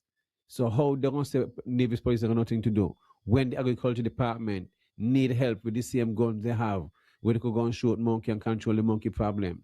The last thing that was done on the monkey a year, 2 years ago, is over 60,000 monkey between Singits and Nevis, 30,000 each on each island. The information is there, the stats is there, which means within 2 years' time, well, how much more done gone on then? You got the next 10 again, 5,000 give and take or more. Can monkey get pregnant within the year, thousands. So what kind of excuse is that? You see what I'm talking about? These are willful virgin. So when these guys come with a highfalutin Nancy talk in the house and I laugh about it, I not entertain them thing the virgin. Because in real life, people are getting charged. And then the police, they're making a mockery of it, and the judge and them entertaining it the same way. Instead, the premier come out and tell the police them, leave the people about the herb, don't lock up body for the herb. But they got 1,000 trees, leave the people with the herb. Because music festival are going to come up, and people getting to go smoke the herb. And this was not vouched for. So you hear it live for yourself when you was there, you're entertaining, you was laugh, because I may have been a laugh. Because I talk about this all the time. Because these are vexing things. You see, especially when man done been infringing man rights about herb and been charged money and all this thing, and man things been taken up. I mean, I brought up this in your virgin because them who fight for the herb no love herb. So man who no love herb, me not laugh up with them because you don't violate my rights many times and want to meet me and search me. Not play them things and me to altogether search and about the man touch me. So me defend my youth and them who into herb. This not a laughing up matter, virgin. This is your right. I mean, infringing the same constitution give man the use to fight to use the herb as sacrament all the years since been written in 1983. So all the society we live in the churches and the schools and everybody who fight the herb, and them are the problem in society. Are we people is the problem because the information is set in stone already in the constitution. The judge tell them that. So all the charges been violated, man, and that's what have to come up and expunge people charges over the years. Because people is not doing the citizens was not doing nothing wrong with the herb. So all of a sudden now is a money making thing for them. You hear the CEO says so. The government see it as an opportunity. You hear them out them out, you know. You hear them out them out. They not deny it as an opportunity. Have nothing to one case, have nothing to do with the next. You know, see these are wicked people. You know, see these are wicked people, virgin. So why should be smelling up with wicked people who have violated my rights? That's why I don't hear nothing about medical cannabis. I have an interest in taking part in that industry, virgin. When it comes to, no, I mean, I have no part in that. Because I mean, I play people games, virgin. So you entertain them and now you hear it for yourself, but I keep telling this thing. It's a joke thing, virgin. But the reality is the man who go to help feel the real pressure. Because the same system that attack the crap, they might charge the man for them or charge the man for herb. Eh? How can this be right? $18,000. Eh? but Bankie, I don't know where you get the impression that I have been entertaining these guys. You I have been saying from day one. Hold on. I have been saying when in the house. No, I have been saying from day one that we have been channeling our energies to the wrong set of people because we have been trying to give the police pressure when the police is only their job is to maintain the laws that are put in place, and the laws are put in place by the politicians. No, so I've been that. saying I mean, now that with the police them. Because the police them live here and they hear exactly what's going on. They know the herb. Because how think it not do it and Nevis do it. So me now me next week from the police virgin, they wrong. The high command from Nevis Carty go right down to all them who go there to take up people thing. The wrong virgin. If something is Well, wrong, say it is wrong. That's the whole point. And hold Mark on, is wrong too. hold on, Eric is wrong. hold All on. them is wrong. Wait, Bankie. You see, I can't fully agree with Well, you're not fully, but me say it's wrong. no, Because because thinking here, it happen and one federation. Okay? It's one federation. And it not happen in one Bankie. part. So in one other part, you hear the commissioner of police say the police in Nevis got nothing to do. Well, what kind of statement that? I hear the commissioner in Virgin. I hear in charge of the same police in Nevis. That I said Nevis police got nothing to do. I he have to tell the same police them leave the people herb alone. Right. But what hard enough to figure out Yahsonn? Well, you have a point. You have a point with that part there. Because it's the same police. All right. Yes. Okay. Yes, I got you're right. Let me check the yeah. Me right? Okay.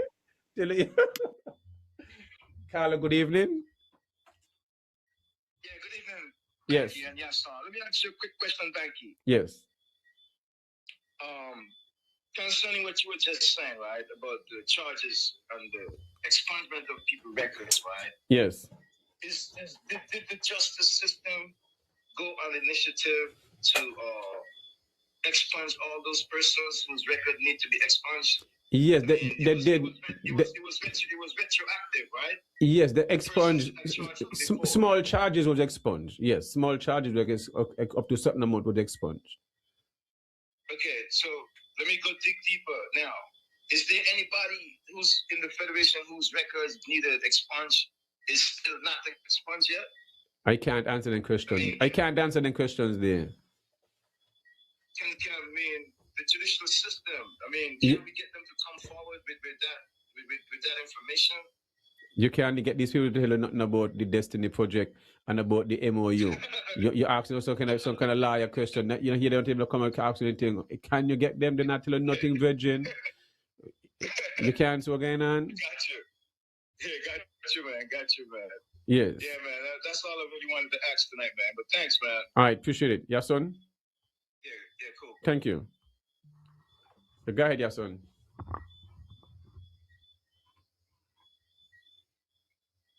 You make pause.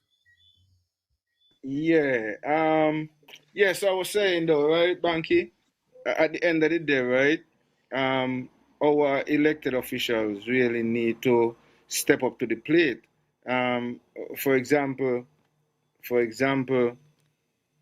somebody called me earlier on about a matter where the police would have arrested somebody for some seedlings or something like that, right? And that's on Nevis too as well. However, and they were talking about the fact that they should have, one should be able to grow their 5 trees, and we spoke to the 56 grams that you should be able to carry on your person. However, how they set it up within their structure, you're supposed to have a license for your 5 trees, and you're supposed to have a license for your 56 grams. However, if you are supposed to go by that office to get your license right now, the license is not ready. So here, I totally agree with you that there should be a moratorium, because in the interim, while you can't get those, why should you be locking up anybody and harassing anybody? No, back up. You say if you have to go to the right, the license ain't ready. Explain the one day. I mean, understand that. Because those who listening, when you say if you go to the office, is there an office? Yes, there is supposed to be an office. So, okay, you know what I'm gonna do? I am going to continue a little bit of the clip that I was playing, because that's the question that I asked next.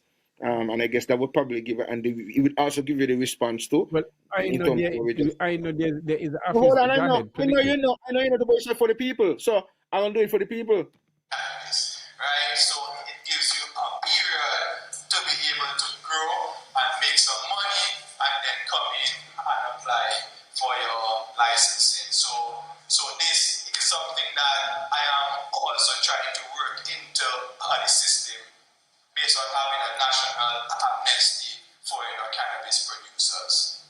Okay. I hear you. I hear you trying to get a buy-in from everybody. Cause you say all hands, not you personally, the government. They want a buy-in, all hands on deck to make this thing possible. However, the problem that I am seeing is you mentioned Sankofa, and Sankofa did not take the police commissioner to court for medical cannabis. Sankofa took the government to court for sacramental and personal use, and that seemingly is being thrown under the bus. Yes, hold on, it is because it has been placed under the Ministry of Ecclesiastical Affairs. It's not under agriculture. It's not under agriculture. So here is it that majority of the people here are not necessarily interested in medical cannabis. They are doing so because maybe right now the only leeway, so to speak, to do it legally might be through this option. But if you really want the buy-in, now you have to convince these people that they are not going to be harassed or continue to be harassed, at least for something that they legitimately have the right to do based on the same Sankofa case. What is it that this ministry could do to help to adjust this scenario? Yeah, so the authority has agreed to act as the agent for the people, especially if we see that there's movements to go through the process, that is filling out the application form, having consultation meetings with us. We're willing to support you guys. We have met with the police before, and that's something that we brought up. We brought up that it seems like things being enforced a bit different in Davis, and the response wasn't satisfactory, but that's what they said. They said Davis police ain't got nothing to do.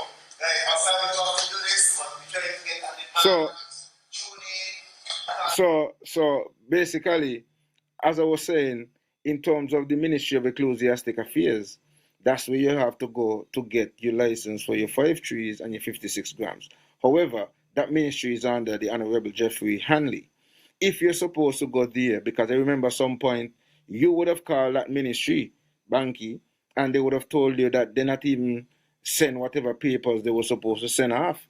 So here is it that you're supposed to be able to get these licenses, but you can't get it. But in the interim, you are being locked up and being harassed and trees pull up and all of these kind of things when technically you have that right. So what I am saying is these are things now, and in this scenario, Bankie, you can't blame the police, so to speak.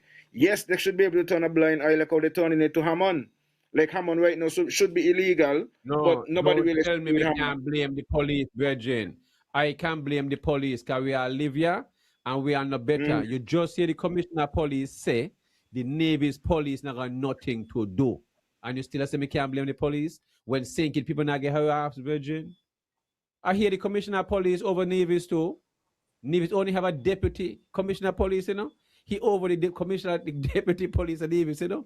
So how he gonna say the police in Navy's not got nothing to do when he in charge of the Navy's police? Me mind accepting for what it is, you know, me hear it, you know. So he as the commander in chief to blame too. Yeah, because he have to tell the Navy's commander, listen, man, stop harass people in Navy's for her, Virgin. Do not take nobody in front of the court for the herb. So he talking crap. Yahsonn, a reality me talking, you know. Me not make it so no better than what it is, because people are charge real money, thousands and thousands of dollars. We don't want people to rob.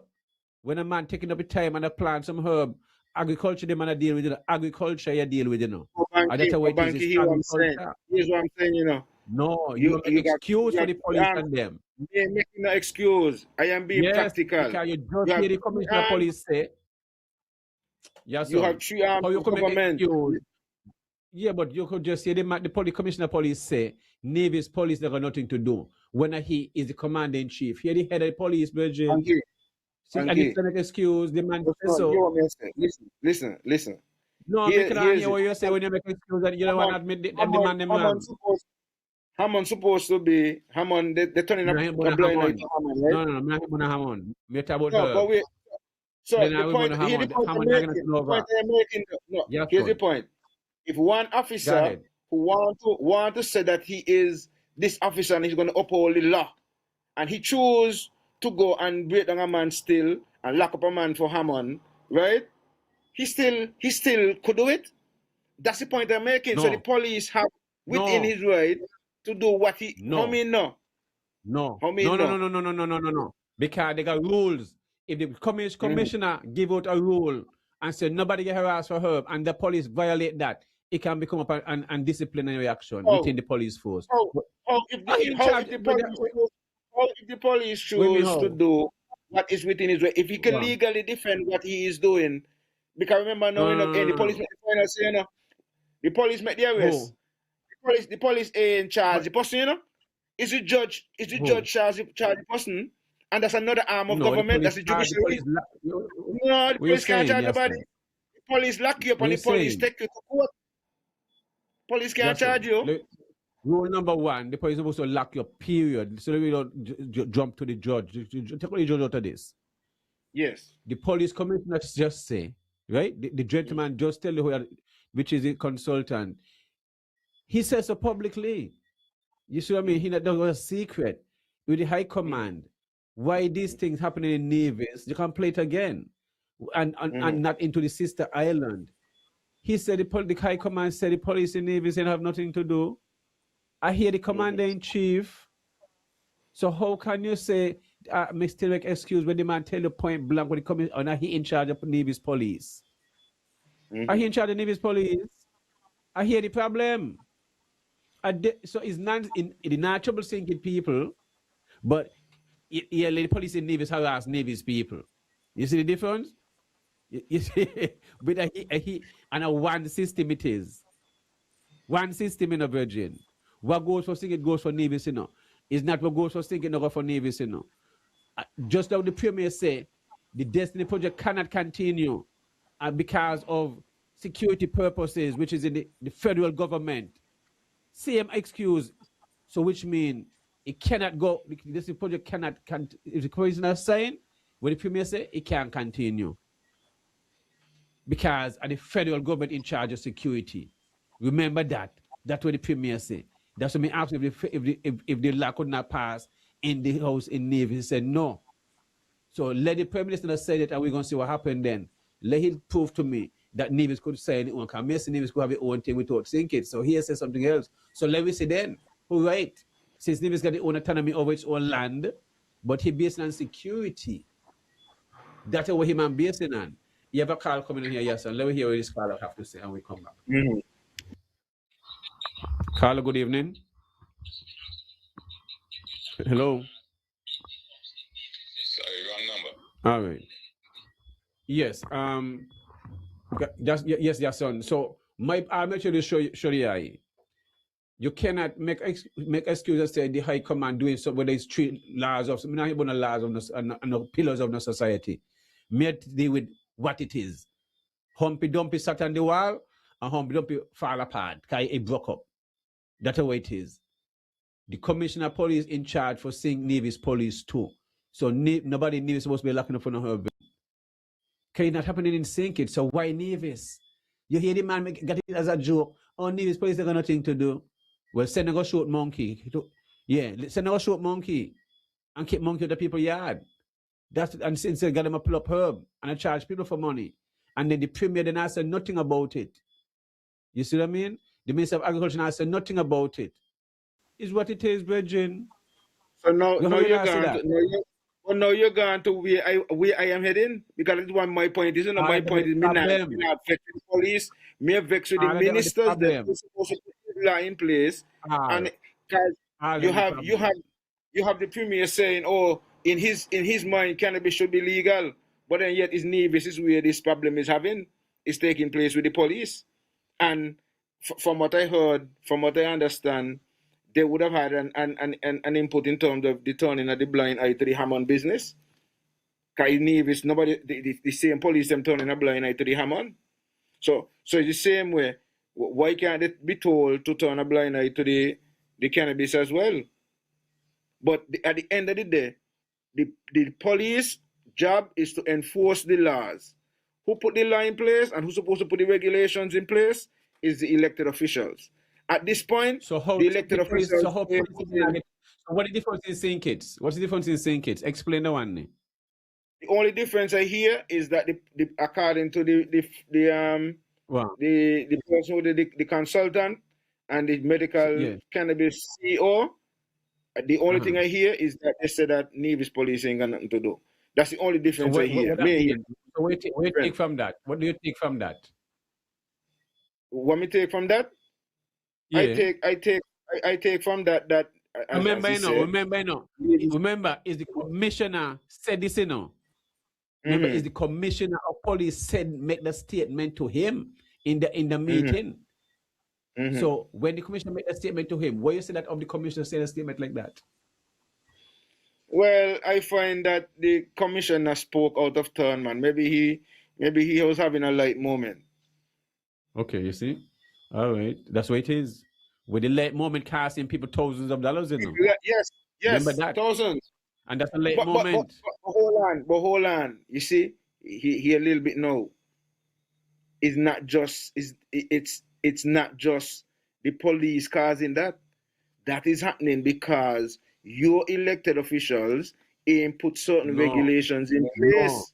No. You know. You're gonna make again. Because thinking people now get harassed for herb. That will be a base pan, Yahsonn. Nobody's gonna get locked up on a herb, like a Nevis, that they will permit you to jack, that will be a stick with. Then I pull out the body cheese and sink it. Then I charge the body in the court and sink it. That all me a stick pan, you know. So why Nevis? And the same commissioner virgin? What is the difference?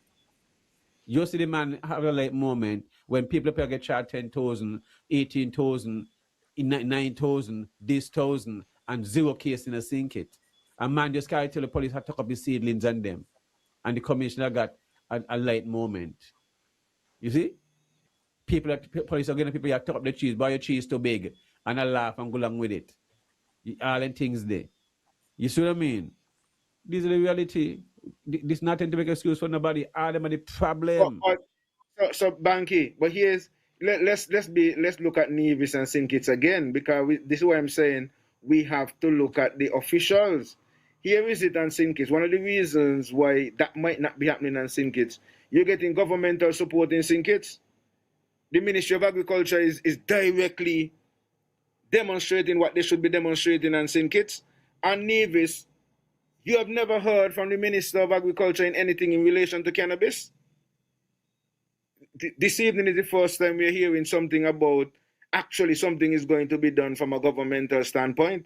We are going to have cannabis. You got a caller? Yahsonn, you got a caller. Caller, go ahead. Right, yes.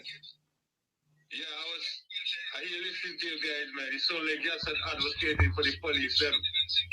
Turn on your background. Turn off your volume in the back. Alexa, somebody knock this up. Hello. Yeah, go ahead. I was saying it sounds like Yahsonn advocating for the police them. Well, he listening, you know. Me don't know what you do. Because I don't understand why he expecting all these excuses for the police. I mean, come on, man. If they ain't harassing people in things, why should be harassing people in Nevis? And then the commission saying about the police in Nevis ain't got nothing to do. I mean, he in charge of the whole police force in St. Nevis. That's I mean, all he got to do tell the people do not harass the people in Nevis either. That's what I'm saying too.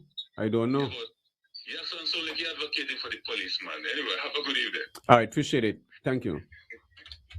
Yahsonn, the call for you. You're bad. But here is it. Here is it. And I understand both sides, you know. So me not advocating for the police. All I am saying is, according to our last setup, the police job is to maintain the laws. I hear what you're saying. Hear what? Yes, sir. Because the state is not gonna lock up, and the commissioner of police is the same police. You still basing this thing with the police. Okay. So the commissioner of police is wrong with doing it then. So the commissioner of police is wrong with doing it then. No, I'm saying he's. No, what you say then? No, here's it. Upholding the law then. So the commissioner of police is upholding the line, think it then. That's what you're saying. If he's what? not upholding the law by not locking up people in St. Kitts where Nevis is doing. So he's not doing his work then.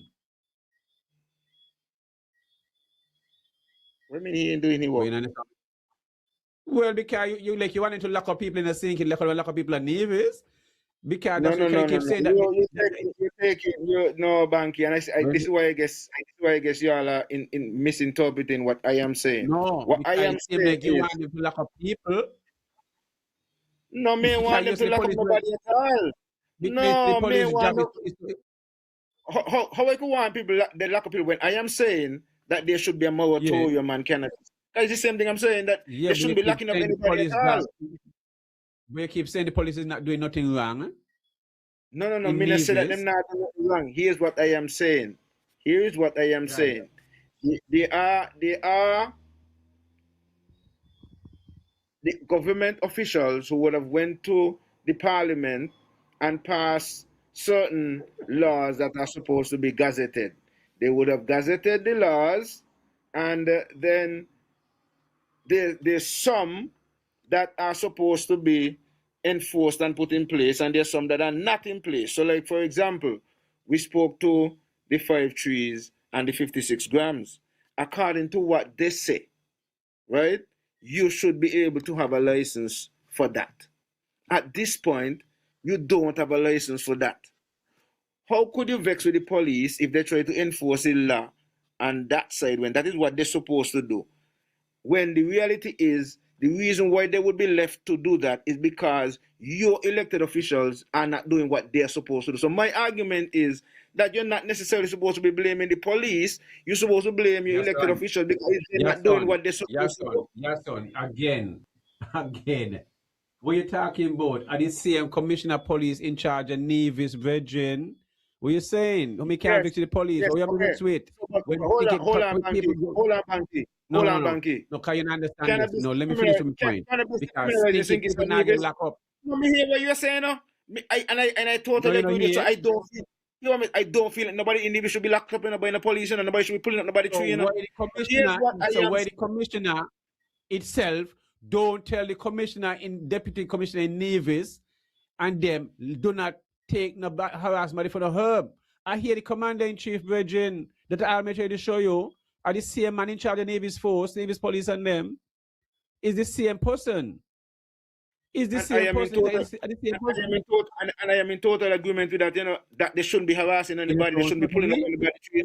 I am totally in agreement with that. But I am also saying that we need to be holding our elected officials accountable because they are not doing what they are supposed to do, and that is part of Yes, why some of the problems that we have. That is all I'm saying. So me disagreeing with you that the police No. That's all that you say. You not say all that. No. Not all that you say. You still say the police were right. You still say the police were right to lock up people. Bankie, I already said from the beginning that there should be a moratorium. A moratorium means that nobody should be harassed We at know all for that, cannabis. with the In the moratorium, we interim, understand the moratorium, but you to still base in the fact that police them have a right to lock up people. The wrong. Me not agree the part there. Bankie, Me not agree the part there. you see where you see where you now get me. See where me there. Me get No, me get you say. That's why I use the example When the of masses Hammond are still there. Bankie here.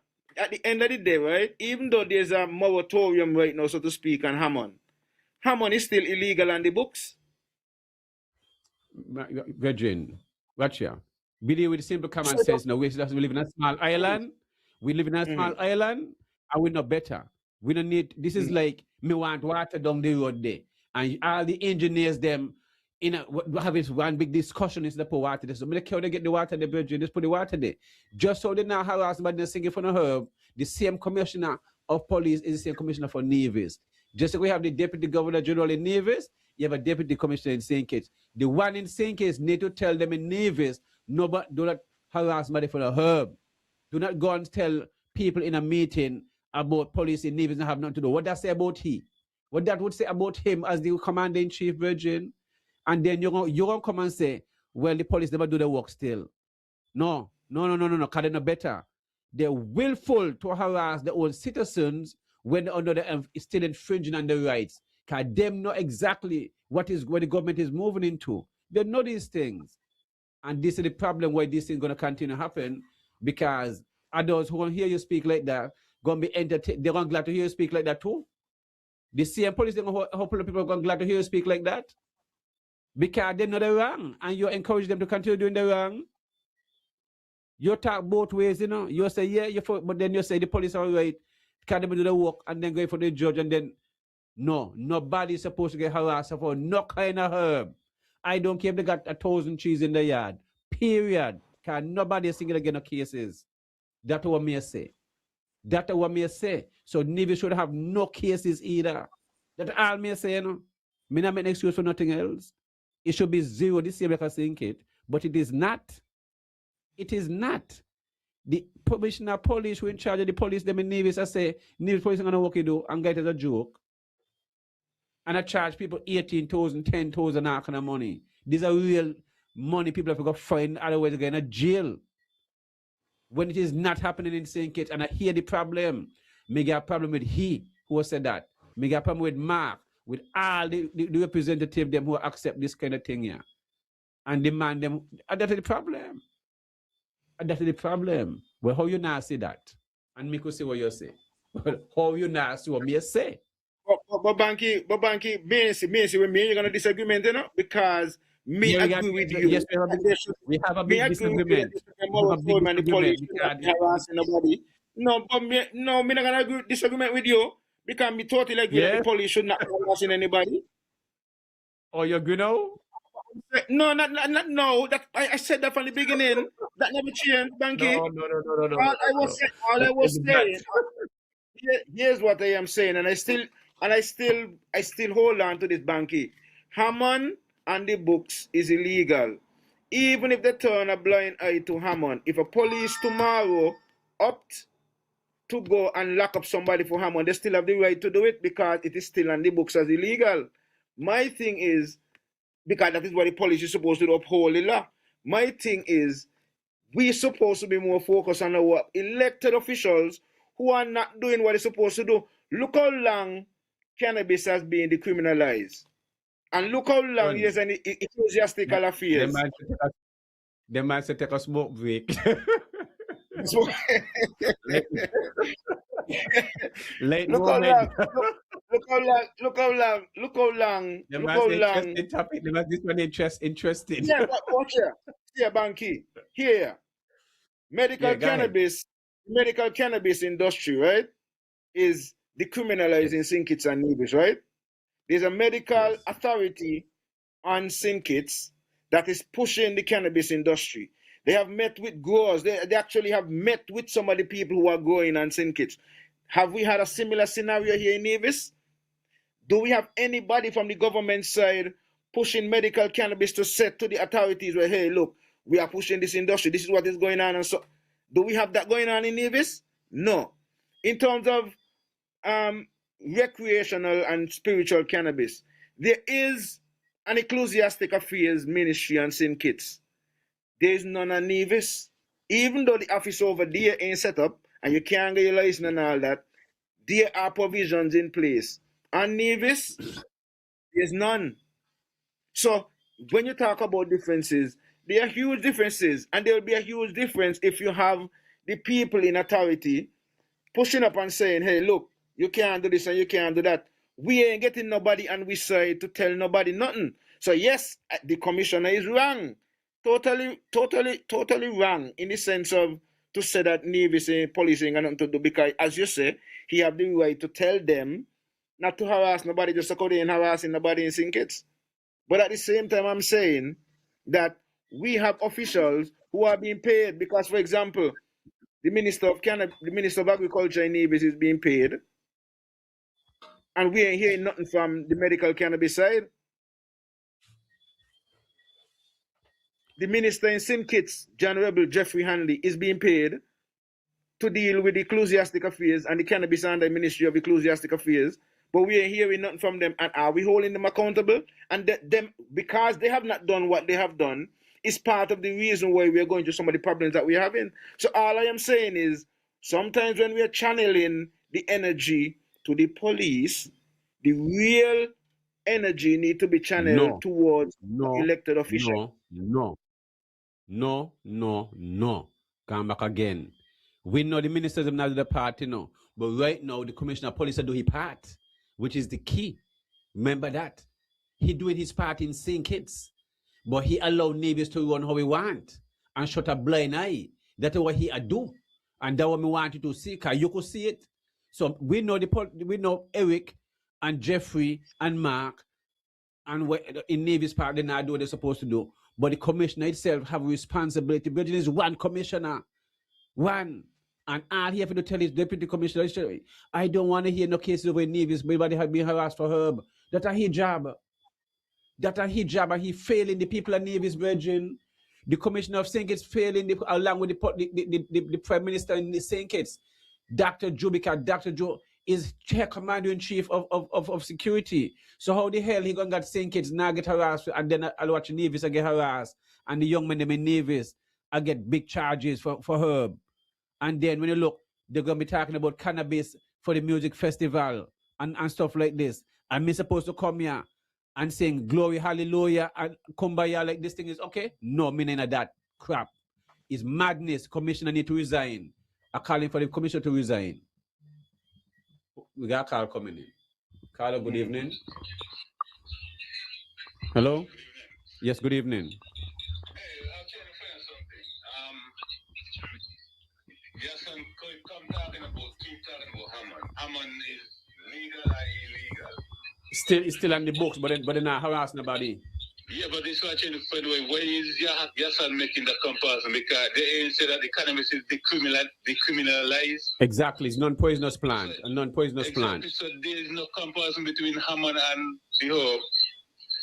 So I can't understand why you're making a comparison between Hammond and herb when Hammond is illegal and in not study nobody will make Hammond, but they say that the herb is decriminalized and harassing people in it. That's the whole point. I don't understand the difference that Yahsonn trying to make. Well, he listening to you, you know, he gonna comment afterwards. Thanks for your input. Appreciate it.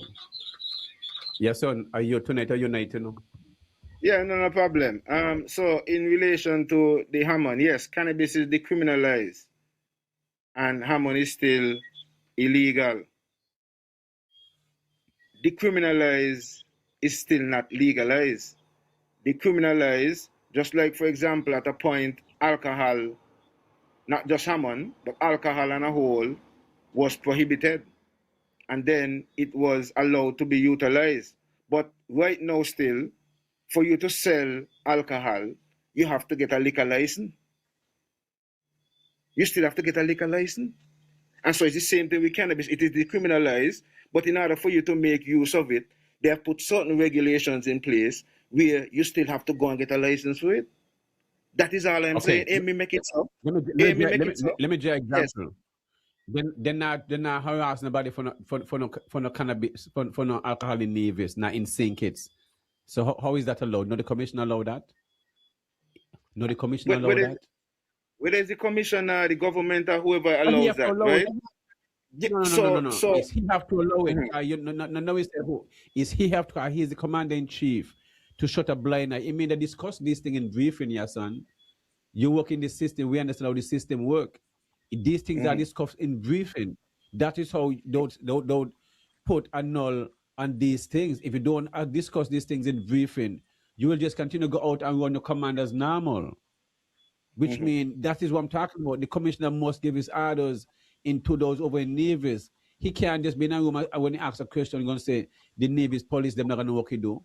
Well, he's in charge. What nonsense he's talking, saying, Virgin?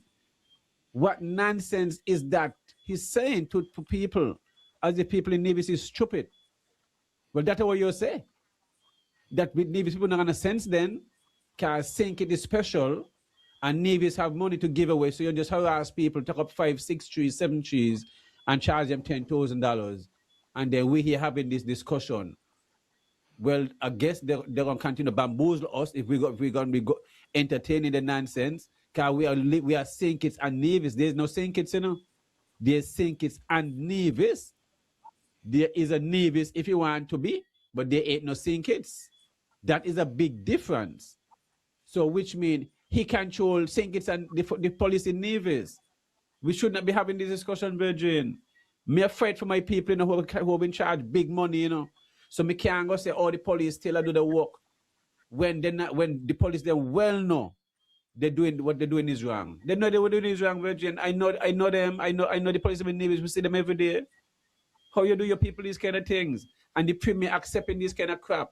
Minister of Agriculture, all this the society we live in, seeing these things happening, and we quiet about these things, and the injustice going on in Nevis. I mean, come on, these things is wrong. We can't make an excuse for these things.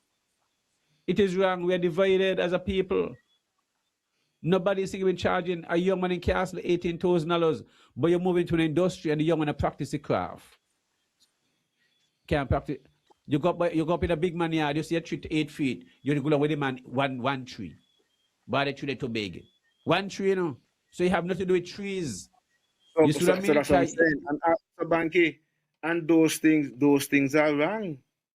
Totally So wrong. blame the commissioner of police and the whole parliamentarians. That's what we try to show all the time. Exactly. But you come and you say exactly what I say, Bankie. That's what I say. You know, you can't just blame the police. No. What I'm saying No, to you you is you said got to blame the sometime. politicians. Then.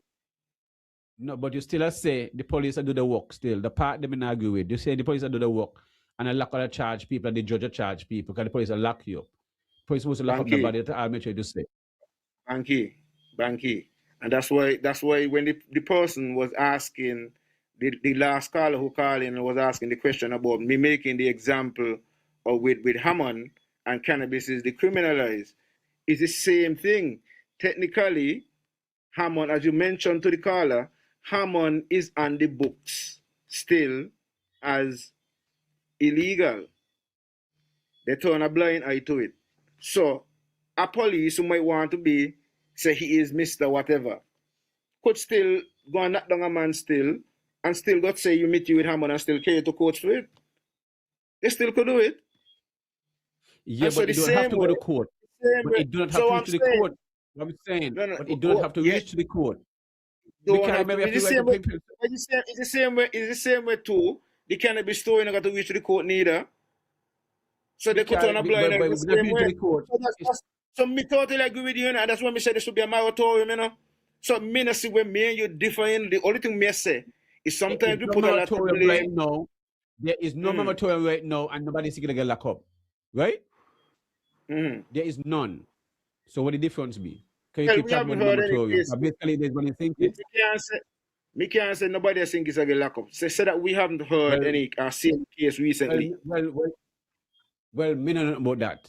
Me we're going to Nevis is a daily thing. I know what I It's say a in recent weekly times. thing. And what I say, it shouldn't happen. And I'm in total agreement with that it shouldn't happen. Just so they could get, just so they could police. But how we talk about this for nearly an hour?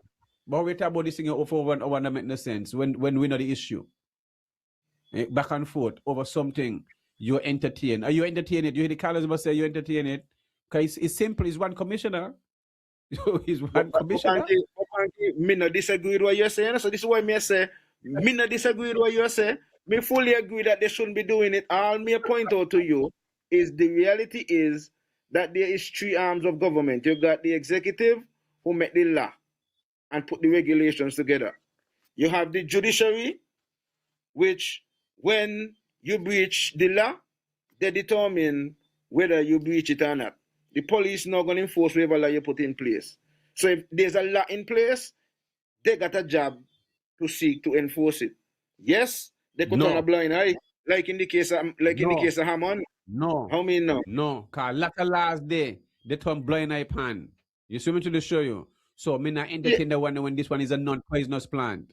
So what me say they put on a blind eye to cannabis, but I'm in total agreement with you, you know. So I am saying just because they turn a blind eye to Hammond, they could turn a blind eye to cannabis the same way. Me not see how me and you say something different. No, we still have things different. That's the question now. Why not? I've been asked it all the time. Is not this the first time I ask you? Me ask you why not tonight. Why not doing it? But that is where your politicians then come in.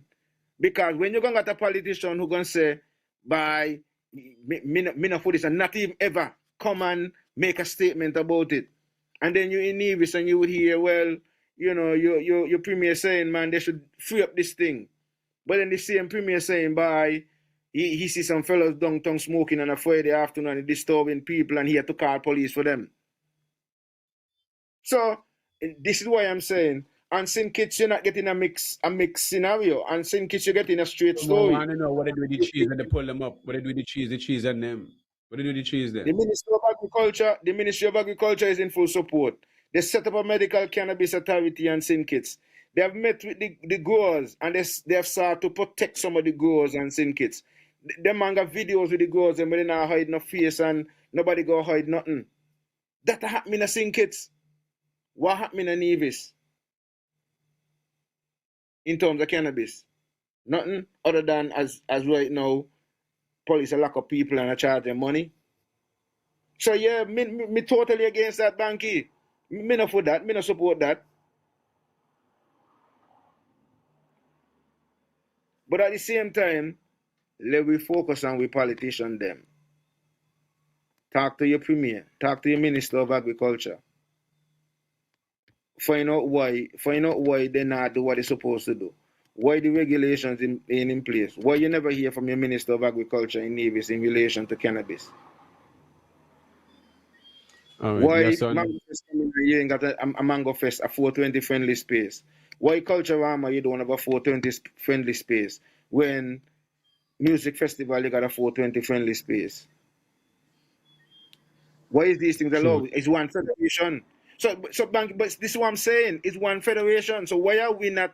You said that it is one St. Kitts and one Nevis, but at the same time, what is happening in St. Kitts in terms of the movements and the forward movements is not happening in Nevis. And so if you're gonna get the governmental support over there, then you're showing the police well, but they got to ease up, because then when things happen now, then they're gonna have to go deal with traffic, whatever. And reliability. But it ain't happening. Okay, so I guess it's time for a break. We didn't take the break, so we'll take a break. Okay. Time to wrap up. It's in a break. So we don't know. Time to wrap up. So we're gonna continue this next. Remember, folks, next week, Tuesday, we'll have our guest as our gums, the candidate, where we can see what his plans for running in number 4 for the People's Action Movement, and then on the Friday, we'll have Sylvester Wallace, where we're talking about and everything agriculture, about health and bush medicine and stuff like that, and getting yourself healed when it comes to different ailments and stuff like that. So just want to thank all you guys for sticking with us this evening. You get almost an extra hour. First, almost 2 hours of discussion with the Director of Agriculture, Mr. Randy Elliott, and then yesterday and myself went into some discussion about cannabis and the wrong that's been going on in Nevis and stuff like that. So we greatly appreciate you guys' input and stuff, and continue supporting the Everything Agriculture Show and Entertainment Network. We could not be doing this thing without you guys, so we really appreciate you guys for sticking with us. Yahsonn?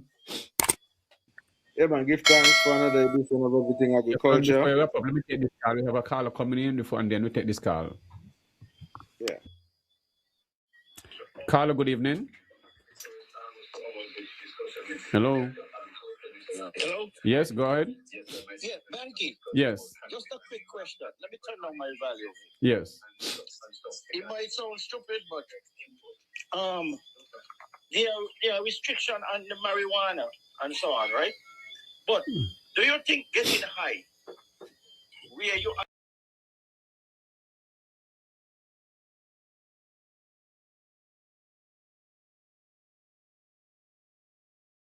Me ain't hearing nothing.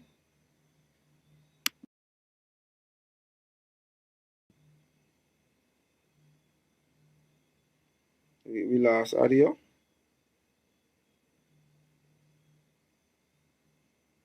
Start. Repeat yourself. Repeat yourself again. Sorry about that. Repeat yourself. Okay. Smoking marijuana. Yes. And get high. So you are not in control of yourself. You're acting different to how a normal person would. Are you yourself? Is that a crime to you or to the law? Acting like how? Cause me go high and you know me high. So me could be melon, you know me melon, me not act no way. Me not understand what you're saying. What about? Yeah, but what about drinking rum? That's a crime. If Yeah, even to that, but that's. Well, I mean, in some cases, if you've been driving and whatever, if laws in place, if they figure, well, you whatever, I guess they might have a thing, but it depends on, I don't know how that is. I can't say if it is a crime. Yes, if it's on the books, if you catch, if you've been caught smoking and stuff like that, you're not get locked up for smoking cigarette and driving for smoking cigarette and cigar. You see what I mean? And now the cannabis is a non-poisonous plant, so if it's for medical purpose, how you would lock up somebody who have a medical card and they're using cannabis for the ailments? You have to look into stuff like that. Well, I just asked you the question. Well, I can't say. I understand, but I can answer all those questions like that. If a man can't be at his normality, yes, in that spirit, that's the health condition for a moment. Yeah, but if the person using it for their health, you see, it's how you're looking at it in a sense like that. You see what I mean? So it's something can be discussed and another time. Okay. All right, I will leave it there. All right, appreciate it. Okay. Yes. Yahsonn.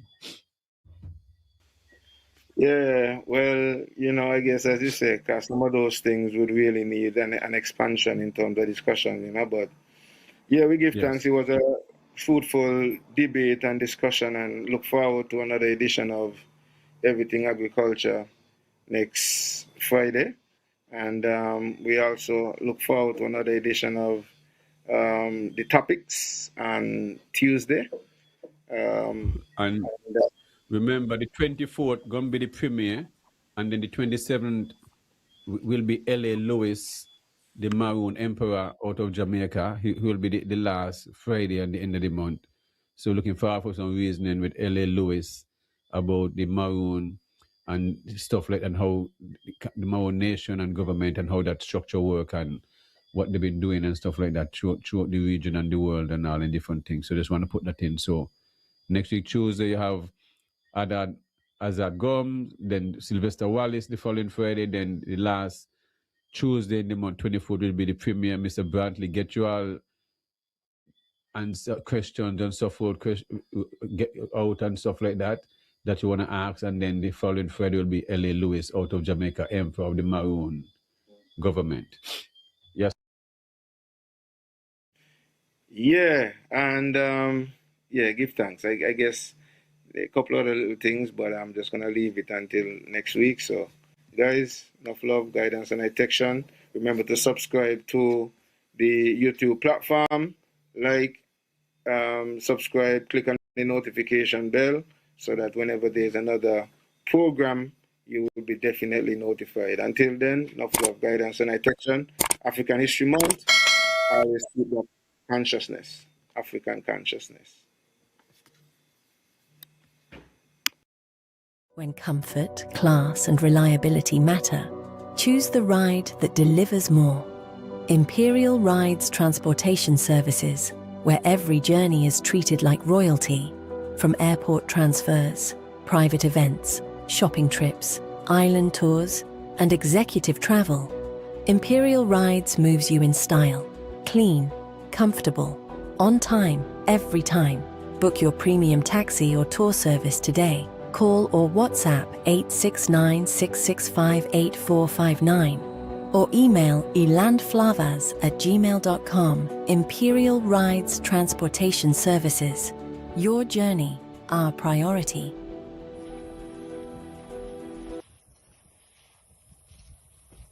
At Shabazz Organics, we believe real people deserve real food. So we're bringing you to Mansa's Last Stop, a farm where food barriers are removed and legacy is sustained. We believe there's power in picking, so we allow you to decide what leaves the farm and enters your kitchen organically. Beat the summer heat, come and get your carambola, star fruit, make very nice drink. Come pick them yourself. All the trees them full of vitamin C, antioxidant, build up your immune system. Mine's the last stop. A whole shopping bag for only $10. Half a shopping bag you pay $5. If you get $2, you must get some. Come get your carambola. Don't want to go to waste. Let's go, people.